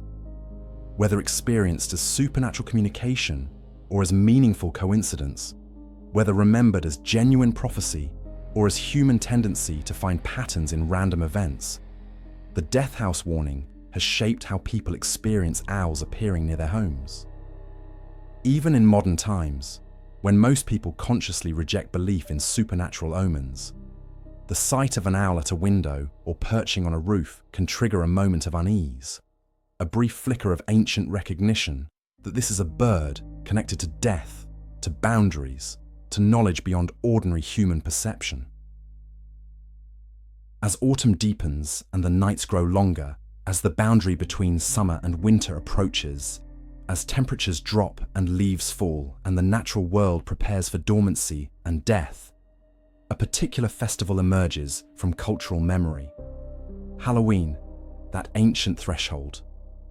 Night when the veil between worlds grows thin and permeable, when the dead walk among the living, when spiritual boundaries dissolve and anything seems possible.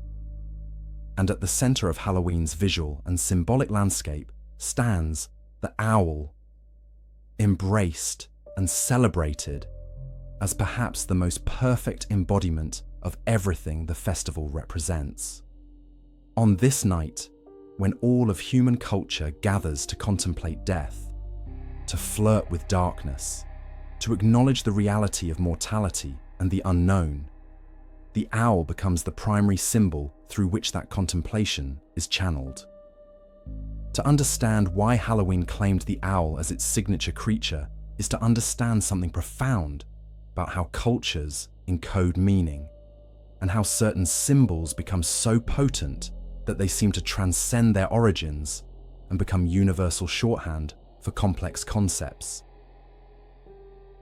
Halloween itself emerged from ancient Celtic traditions, particularly from the festival of Samhain, which occurred on the boundary between summer and winter, between one year and the next, between the living world and the realm of the dead. During Samhain, the boundaries that normally separated these worlds were believed to dissolve almost completely, allowing spirits to move freely among the living and allowing humans, if they possessed sufficient courage and knowledge, to glimpse the realm of the ancestors. It was a night of transformation and liminality, a moment when the normal rules of reality became temporarily suspended and anything seemed possible. The owl, with its own profound association with liminality, with darkness, with boundaries between worlds, was the perfect creature to embody this festival's essential meaning. As Christianity spread across Europe and attempted to absorb or suppress pagan festivals, Samhain transformed into Halloween, retaining its essential character even as it was wrapped in new religious frameworks and new stories. Halloween's embrace of owl symbolism represents the triumph of ancient folk traditions over religious suppression.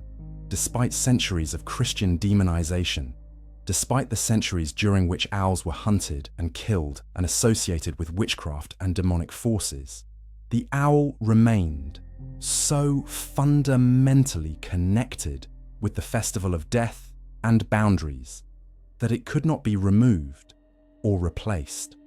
The Christian authorities attempted to reframe Halloween as All Saints' Day, to domesticate the wild pagan festival by incorporating it into church calendars and church meanings.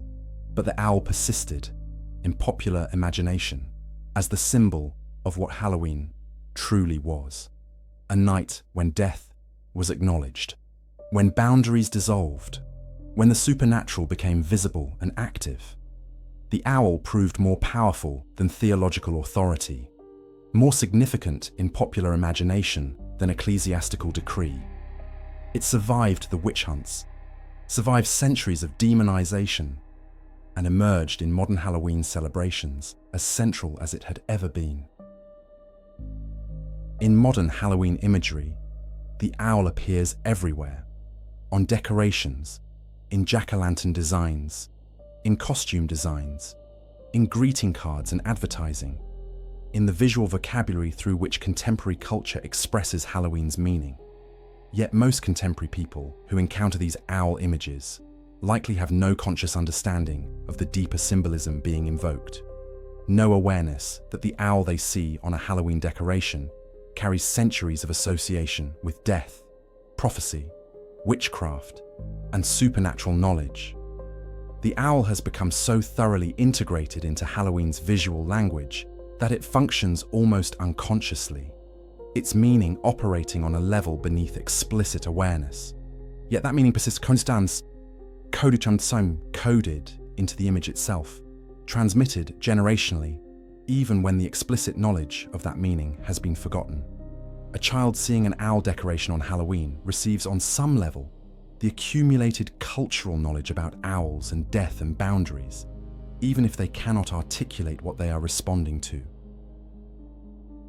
The barn owl, in particular, emerged as perhaps the most iconic Halloween owl, its pale colouring and heart-shaped face making it visually distinctive and aesthetically suited to Halloween aesthetics. The barn owl's appearance on Halloween decorations, in horror imagery, in the visual vocabulary of the festival, reflects its historical role in European folklore as a particularly potent death omen.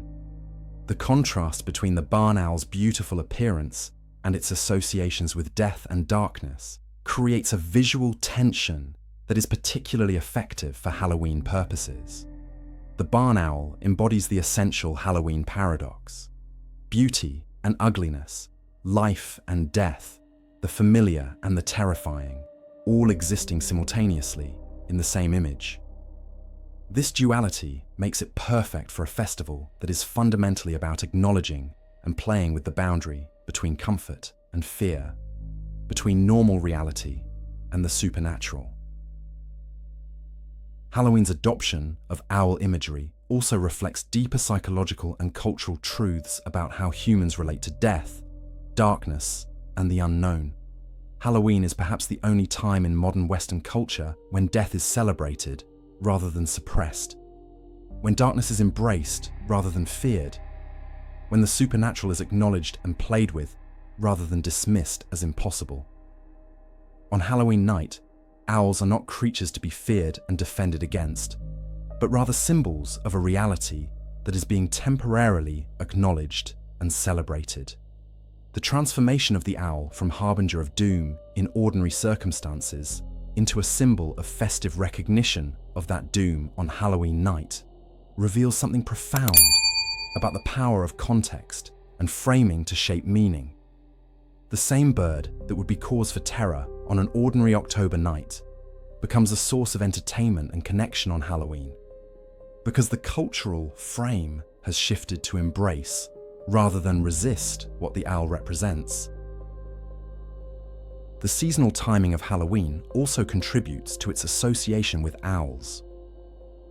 October is a time of year when many owl species are particularly active, when their calls carry through the autumn darkness with particular intensity, when their presence becomes more noticeable as other birds withdraw and prepare for migration or hibernation. The owls that humans encounter during the season leading up to Halloween are real owls, actually present in the landscape, actually calling through the darkness. This convergence between the cultural moment when owls hold special symbolic significance and the natural season when owls are most active and noticeable creates a powerful reinforcement of the connection. People encounter actual owls during October. The cultural meaning of owls is heightened by Halloween approaching, and the two reinforcements combine to make owl symbolism particularly potent during this season. Yet within Halloween's celebration of owl imagery exists a tension that mirrors the tension present throughout owl symbolism itself. The owl on a Halloween decoration is meant to be entertaining, to be playful rather than genuinely threatening, to invoke the thrill of danger rather than genuine danger itself. Yet the original meaning that the owl carries, the association with real death and real prophecy, cannot be entirely eliminated or domesticated. When a child sees an owl on a Halloween decoration, some part of their consciousness may recognize that this is a symbol of something real and serious, something that cultures across the world have treated with genuine fear and respect. The playful Halloween owl thus exists in a kind of productive tension with the ancient owl of prophecy and death, each giving meaning to the other.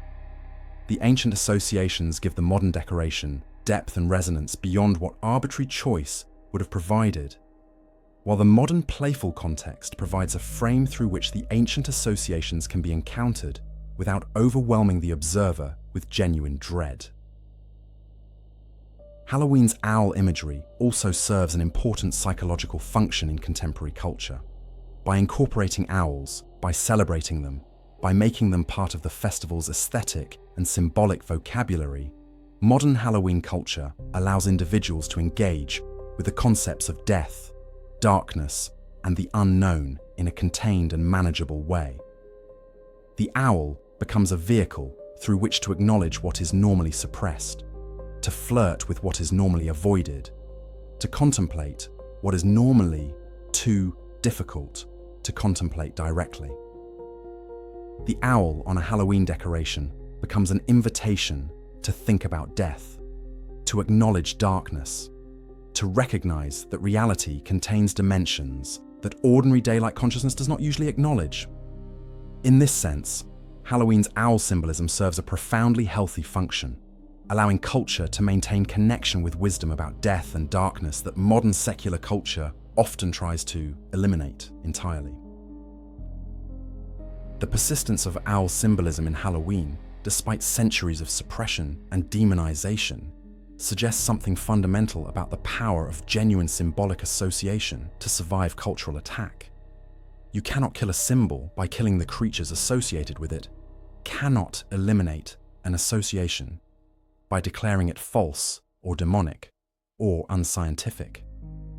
The association between owls and death, between the bird and boundaries and prophecy, was not invented by any particular culture, but rather seems to emerge whenever humans pay careful attention to owl behavior and integrate that observation with spiritual perception. Because it emerges from actual observation rather than arbitrary cultural choice, the association proves remarkably resistant to eradication. Even when medieval Christian authorities declared owls demonic and hunted them relentlessly, the association persisted, passed down through families and communities, maintained in folklore and folk practice even when officially denied. And when the modern world attempted to secularize and domesticate Halloween, to transform it from a solemn recognition of death into mere entertainment, the owl remained as an anchor to genuine meaning, a symbol that could not be fully trivialized even when used in festive context.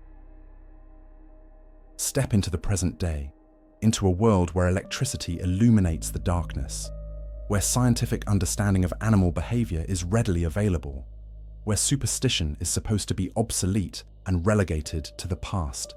Yet despite all the advances of modern civilization, despite the dismissal of folklore as mere primitive thinking, something ancient persists in human consciousness when an owl calls through the contemporary night. People living in modern suburbs, educated people with scientific training, individuals who consciously reject superstition, still experience a moment of primal unease when an owl's cry pierces the darkness near their homes. This persistent echo of ancient fear, this survival of owl superstitions into an age supposedly immune to such thinking, reveals something profound about how deeply these beliefs are encoded in human consciousness, how resilient folklore proves to be against rational dismissal and cultural change. Modern reported encounters with owls maintain the same themes and structures that characterized owl folklore centuries ago. People report owls appearing at windows, perching on roofs or fences with apparent intention, calling repeatedly outside homes where someone is ill or recently deceased. An online search for owl encounters reveals hundreds of contemporary accounts in which people describe experiences with owls that they interpret through frameworks inherited from ancient folklore. A woman reports that an owl called outside her home for 3 consecutive nights, and her elderly father died on the 4th night. She understands this as the owl announcing his death, operating according to the same logic that governed medieval beliefs. A man describes feeling watched by an owl that appeared at his bedroom window, experiencing genuine fear despite his intellectual understanding that the bird posed no threat.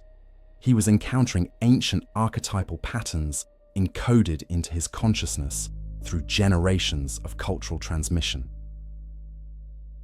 These modern encounters often involve confusion between rational explanation and intuitive interpretation. The owl was probably hunting. The window was probably just convenient for its activities. The timing of the call and the death was likely coincidence rather than prophecy. Yet people who experience such encounters often find themselves unable to fully dismiss the experience as mere coincidence, unable to reduce it entirely to rational explanation.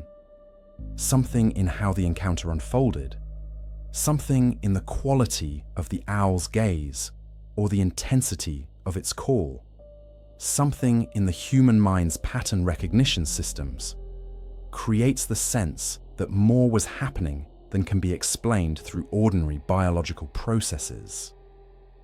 The owl becomes a gateway through which ancient beliefs, supposedly eliminated by modern education and scientific understanding, resurface with surprising power. Urban and suburban owl encounters have become increasingly common in recent decades as owl populations have adapted to human-modified environments and as human encroachment has pushed owls into closer proximity with populated areas. As owls have become more visible to contemporary people, the old folklore has resurged in modified forms.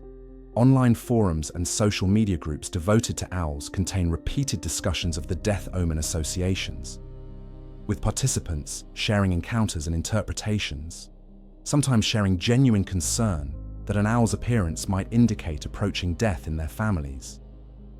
The anonymity of online platforms allows people to express these concerns without the shame they might feel sharing such superstitious beliefs in face-to-face contexts. The internet has thus become a modern mechanism for transmitting and maintaining folklore, for keeping ancient beliefs alive and circulating even in an age supposedly dominated by scientific rationalism. Certain contemporary urban legends have developed around owls, modern folklore that blends ancient superstitions with contemporary settings and concerns. stories circulate of owls that appear to particular individuals repeatedly, following them across locations, appearing at significant moments in their lives with apparent intention and malevolence. There are accounts of owl sounds that people interpret as containing human words, as if the owl is attempting to communicate something specific, something urgent, something related to death or danger. These stories function much as ancient folklore did, serving to encode genuine observations about owl behavior through frameworks that add meaning and spiritual significance. The owl's ability to track humans, to appear in unexpected places, to produce sounds that human ears interpret as containing intentionality, becomes reinterpreted through modern legend as evidence of supernatural stalking or communication. Psychological research has documented what might be called the owl effect, the tendency for people to experience heightened alertness and mild fear when encountering owls. Even people who consciously reject superstition and who understand intellectually that owls pose no threat. Evolutionary psychologists suggest that this response may reflect deep patterns in human psychology, fears that were functional when humans lived as prey species in nighttime environments, fears that persist in modern consciousness, even though the circumstances that created them no longer exist. Yet this explanation does not fully account for the specificity of owl-related fear, the way that owls in particular trigger the pattern recognition, systems that make people interpret coincidence as meaning, that make them read intention into animal behavior, that make them feel as if they are being watched by a consciousness operating according to principles beyond human understanding. Some contemporary people have adopted modified versions of ancient protective practices, updated for modern context. They perform internet searches to find methods of discouraging owls from roosting near their homes, not out of concern for their physical safety, but out of residual anxiety about the superstitions they have intellectually rejected. They install lights around their homes, reasoning that since owls are creatures of darkness, brighter illumination will discourage them, reflecting the ancient logic that darkness is where owls operate while remaining adapted to contemporary technology. They research owl biology, seeking rational explanations for owl behavior, while simultaneously maintaining the emotional responses that the ancient superstitions created. The result is a kind of hybrid modern consciousness, in which people simultaneously hold rational and superstitious understanding of owls, in which they laugh at themselves for feeling fear while still experiencing that fear, in which they know the owl is just a bird, while some part of their consciousness insists that the bird is something more. The persistence of owl superstitions into the modern era has attracted attention from folklore scholars and anthropologists, interested in understanding how beliefs survive, despite cultural conditions that should have eliminated them. Some researchers have suggested that certain superstitions persist because they encode genuine observations about natural phenomena, that the association between owls and death, for instance, might reflect a genuine correlation between owl activity and human mortality in environments where both factors are influenced by seasonal or environmental factors. If owl activity increases at times when human mortality also increases, then the association between the two, while coincidental, would be consistently reinforced and would prove remarkably persistent, even against rational dismissal.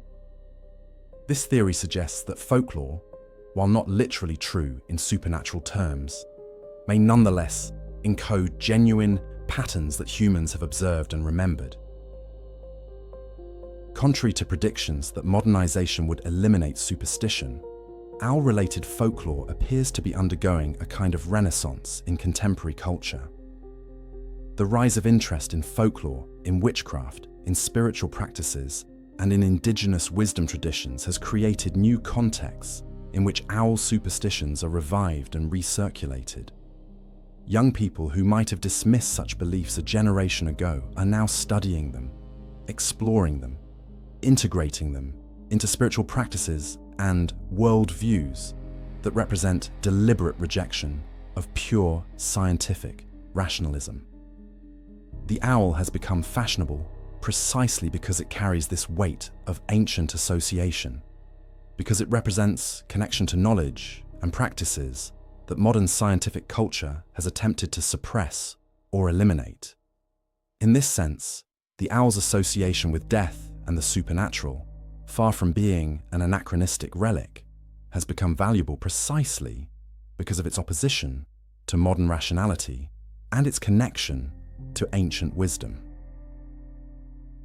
The survival of owl superstitions in the modern world demonstrates that the human mind remains shaped by archetypal patterns and ancient fears that rational education cannot entirely erase. The owl continues to carry its associations with death, darkness, and the unknown, continues to trigger responses that seem to come from deeper layers of consciousness than the rational mind occupies. In a world increasingly dominated by artificial light, by scientific explanation, by the belief that all mysteries have solutions, if we only search thoroughly enough, the owl persists as a reminder that not everything can be fully explained, that some unease in the face of darkness and the unknown is fundamental to human consciousness, that certain associations formed over countless generations cannot be simply overwritten by modern knowledge. At the foundation of all owl superstitions, beneath the theological frameworks and cultural variations, lies something more fundamental than belief or interpretation: the basic psychology of human fear, the neurological responses that have shaped human consciousness across evolutionary time. To understand why owls trigger such profound unease in human consciousness, why the bird's call carries such weight even for people who consciously reject superstition, requires stepping back from cultural analysis and examining the deep structures of human psychology itself.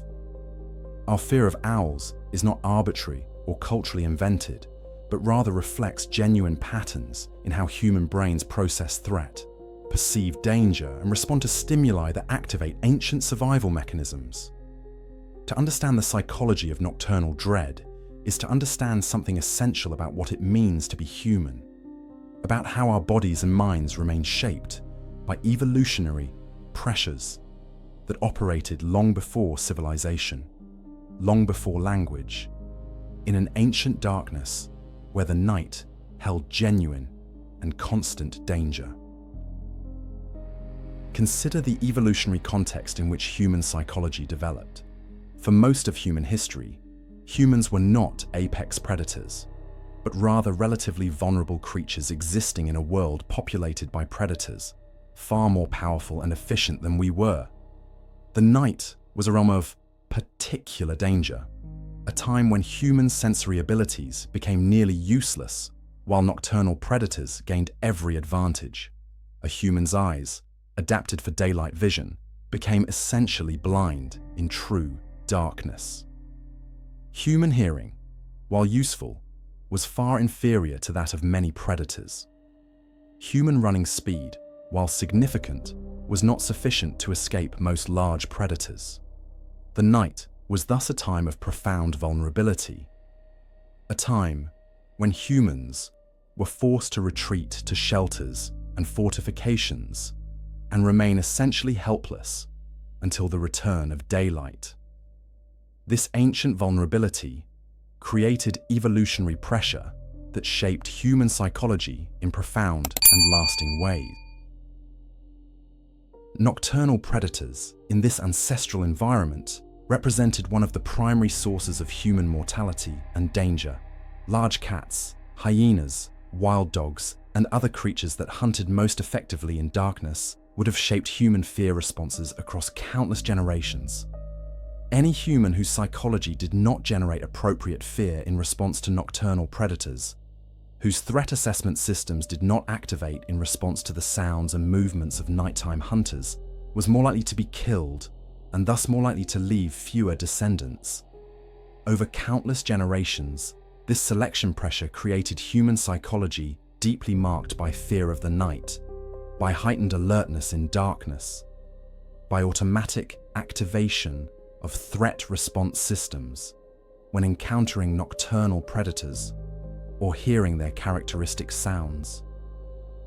The fear is not learned through individual experience, but rather built into the basic structure of human consciousness through evolutionary inheritance. Owls, as supreme nocturnal hunters, would have represented a particular class of threat in ancient human environments. Unlike many predators that are relatively large and easy to detect, owls are surprisingly difficult to perceive, can approach in silence, and strike with devastating speed. Their forward-facing eyes and focused hunting behavior would have triggered human recognition of predatory intelligence and intentionality. More importantly, their capacity to hunt effectively in complete darkness, a capacity that seemed to violate the normal rules of the predator-prey relationship, would have marked them as particularly terrifying. If a creature could move through darkness that blinded humans, could perceive what humans could not perceive, could strike from a realm where humans had no sensory access, then that creature represented a fundamental threat to human survival. Humans who developed particularly intense fear responses to owls, who treated them with special caution and serious attention, would have survived more frequently than those who dismissed the threat. The specific features of owl appearance and behavior activate multiple threat detection systems within human psychology. The enormous forward-facing eyes, so unusual among birds, register in human perception as markers of predatory intelligence and focused intention.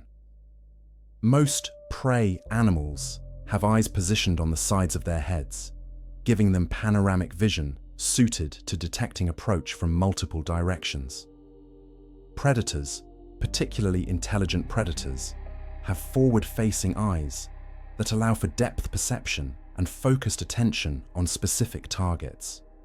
When humans see an owl's enormous forward-facing eyes, they register these eyes as markers of predatory focus, as evidence that the creature is monitoring potential prey with deliberate intention. On some level of consciousness, the observer understands themselves to be potentially that prey, understands themselves to be the object of the owl's focused attention. This recognition triggers anxiety and heightened alertness as it would upon meeting any predator's direct gaze. The owl's silence generates a different but equally primal fear response.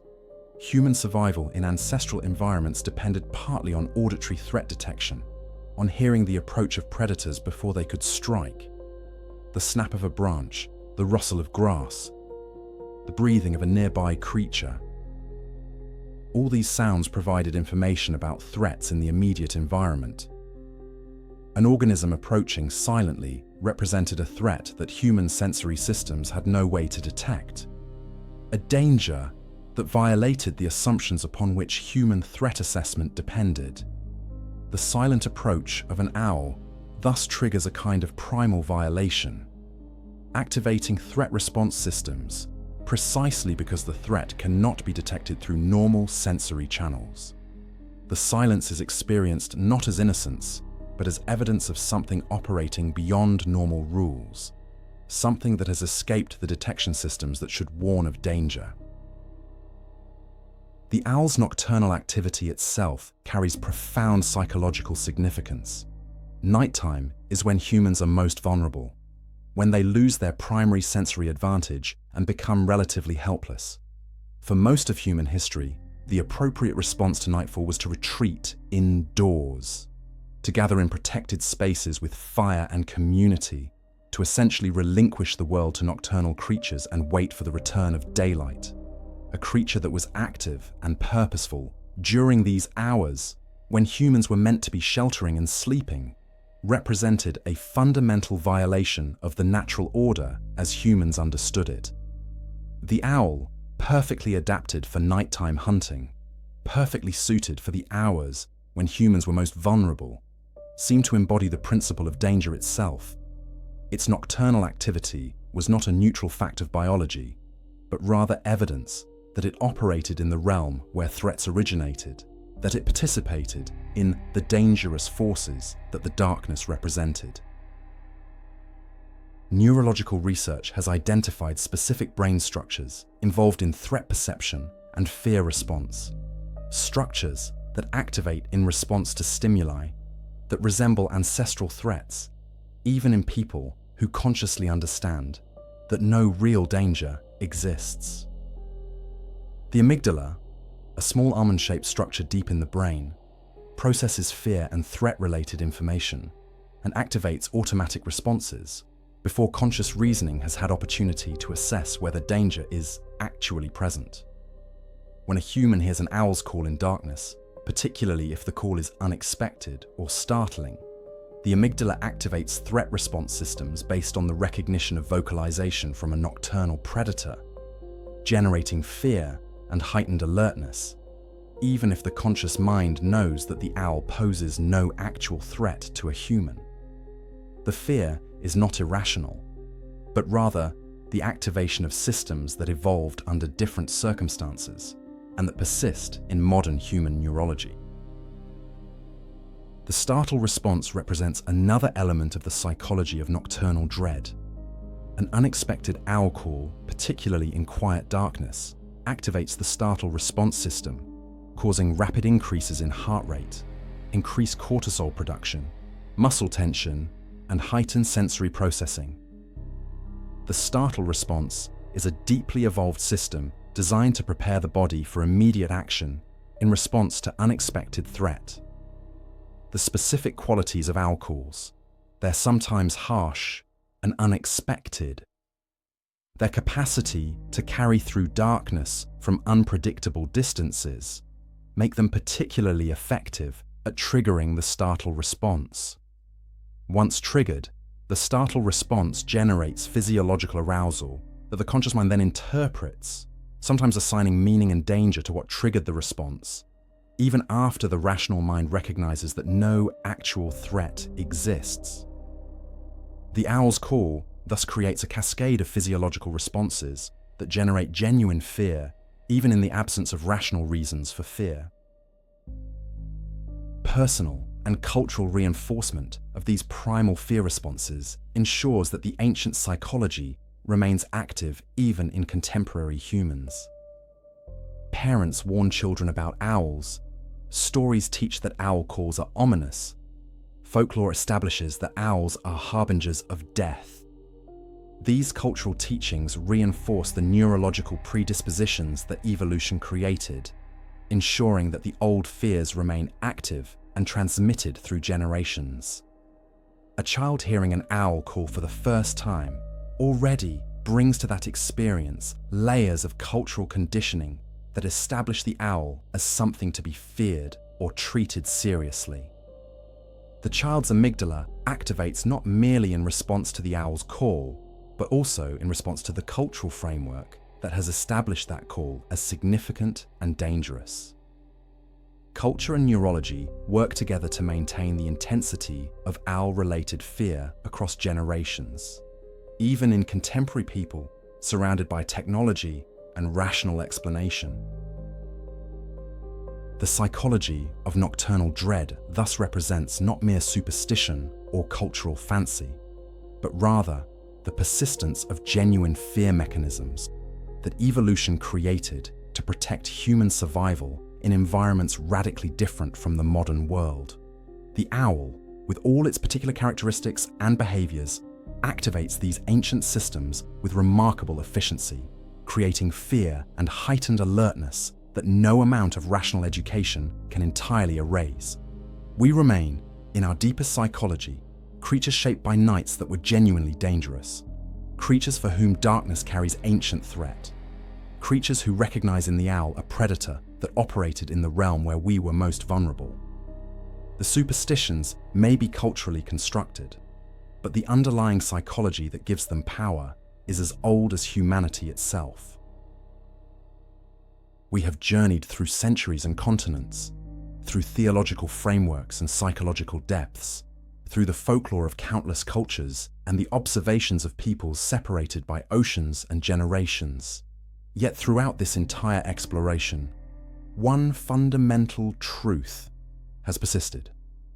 The owl exists at a boundary, at the threshold between seemingly opposed principles, embodying contradictions that cannot be resolved but only acknowledged and respected. In ancient Greece, the owl was sacred wisdom granted by Athena herself. Yet even then, it carried subtle associations with death and the boundary between worlds. In medieval Europe, it became demonic and feared, yet among indigenous peoples, it remained honored and respected. In modern times, we embrace it as a Halloween symbol, while simultaneously experiencing a primal unease at its appearance. The owl's duality is not a flaw in our understanding, but rather a reflection of profound truth. Wisdom and death, light and darkness, the known and the unknown, are not opposed forces, but rather interconnected aspects of existence itself. What does this persistent duality tell us about humanity's relationship with death? For most of modern history, Western civilization has attempted to suppress awareness of mortality, to push death to the margins, to deny its reality through the creation of euphemisms and the sequestration of dying in hospitals and institutions. We have tried to create a world of perpetual daylight through artificial illumination, to eliminate darkness and all that darkness represents. Yet we cannot entirely succeed in this project, and the owl, resistant to suppression and domestication, remains as a symbol of what we are attempting to deny. The owl persists in calling through the darkness that we cannot entirely illuminate, remains as a reminder that death exists regardless of our preference, that some realities cannot be wished away or rationalized into insignificance.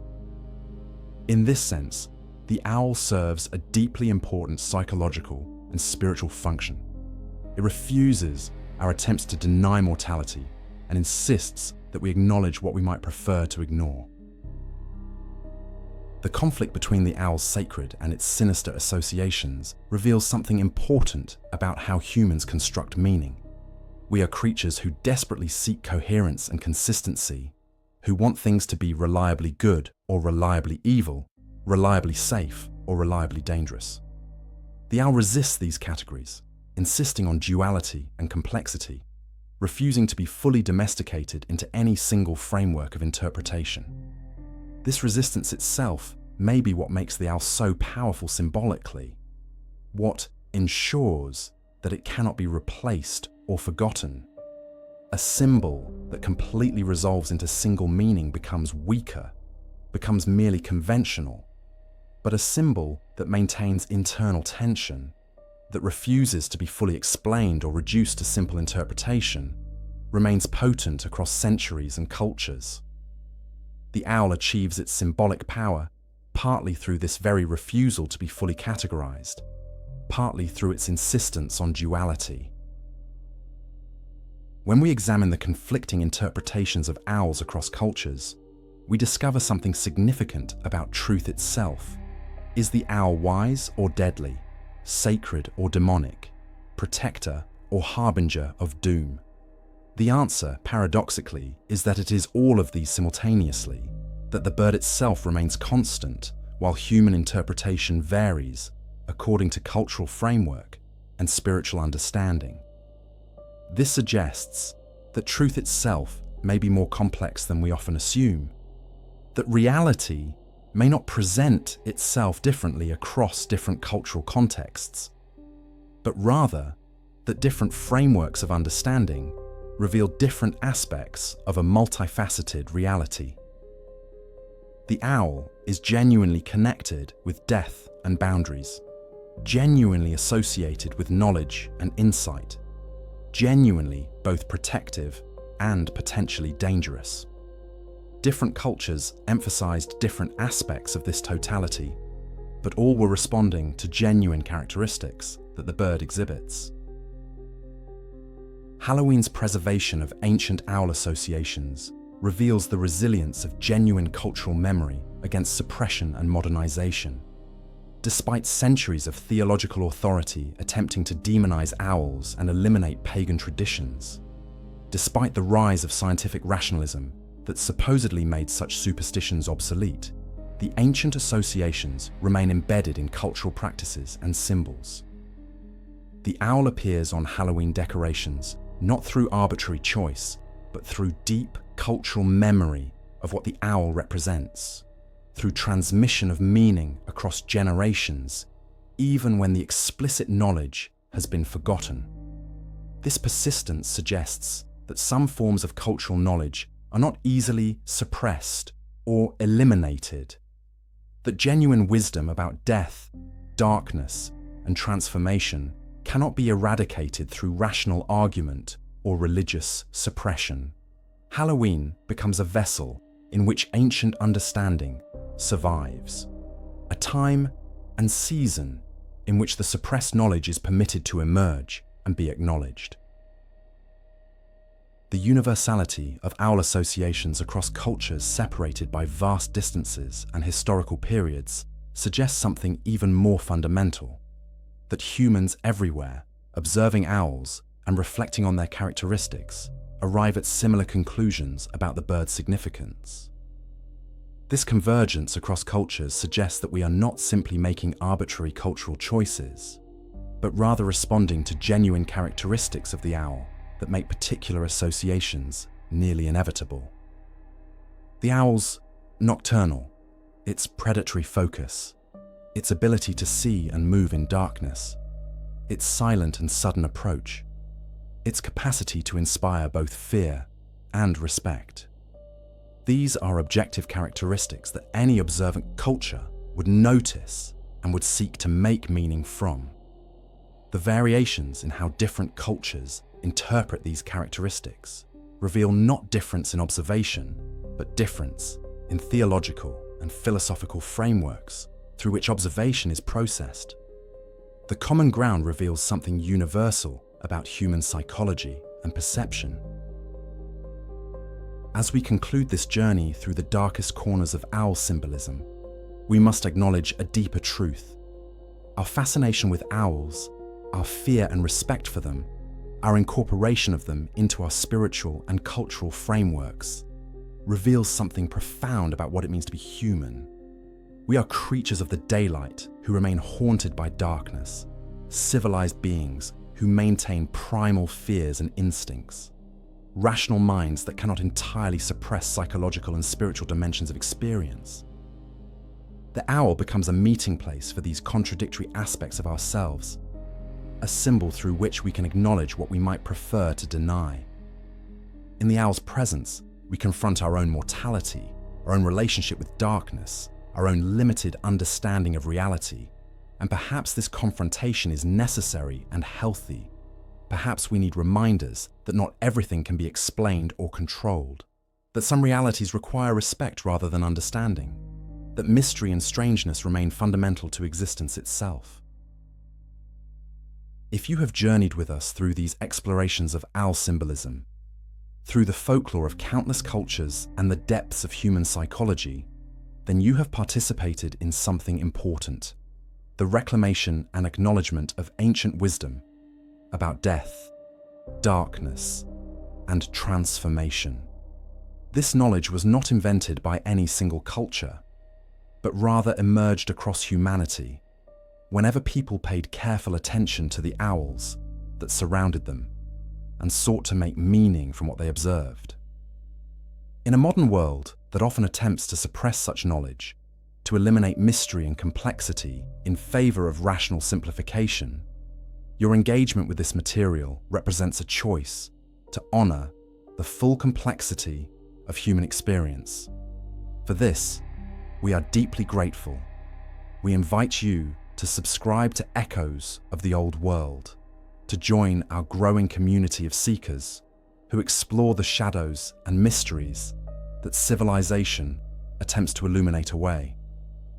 The darkness still holds truths that daylight cannot reveal, and the owls remain as messengers and guides for those brave enough to listen. As Halloween approaches each year, as the boundary between worlds grows thin and permeable, remember the owls. Remember that they are not merely birds, but rather carriers of ancient knowledge, reminders of realities that exist beyond our ordinary perception, bridges between the visible world and the realm of spirits and ancestors. The owl's call carries messages that have been transmitted across countless generations, messages about death and transformation, about the necessity of acknowledging darkness, about the paradoxical wisdom that comes from understanding our own limitations. Whether you encounter an actual owl on the autumn night, or whether you see the owl's image in Halloween decorations, allow yourself to remember the depth of meaning that this creature carries. Allow yourself to feel the ancient recognition, the primal awareness that connects you to countless ancestors who heard similar calls through similar darkness and understood, as we still understand, that something sacred and serious was being communicated.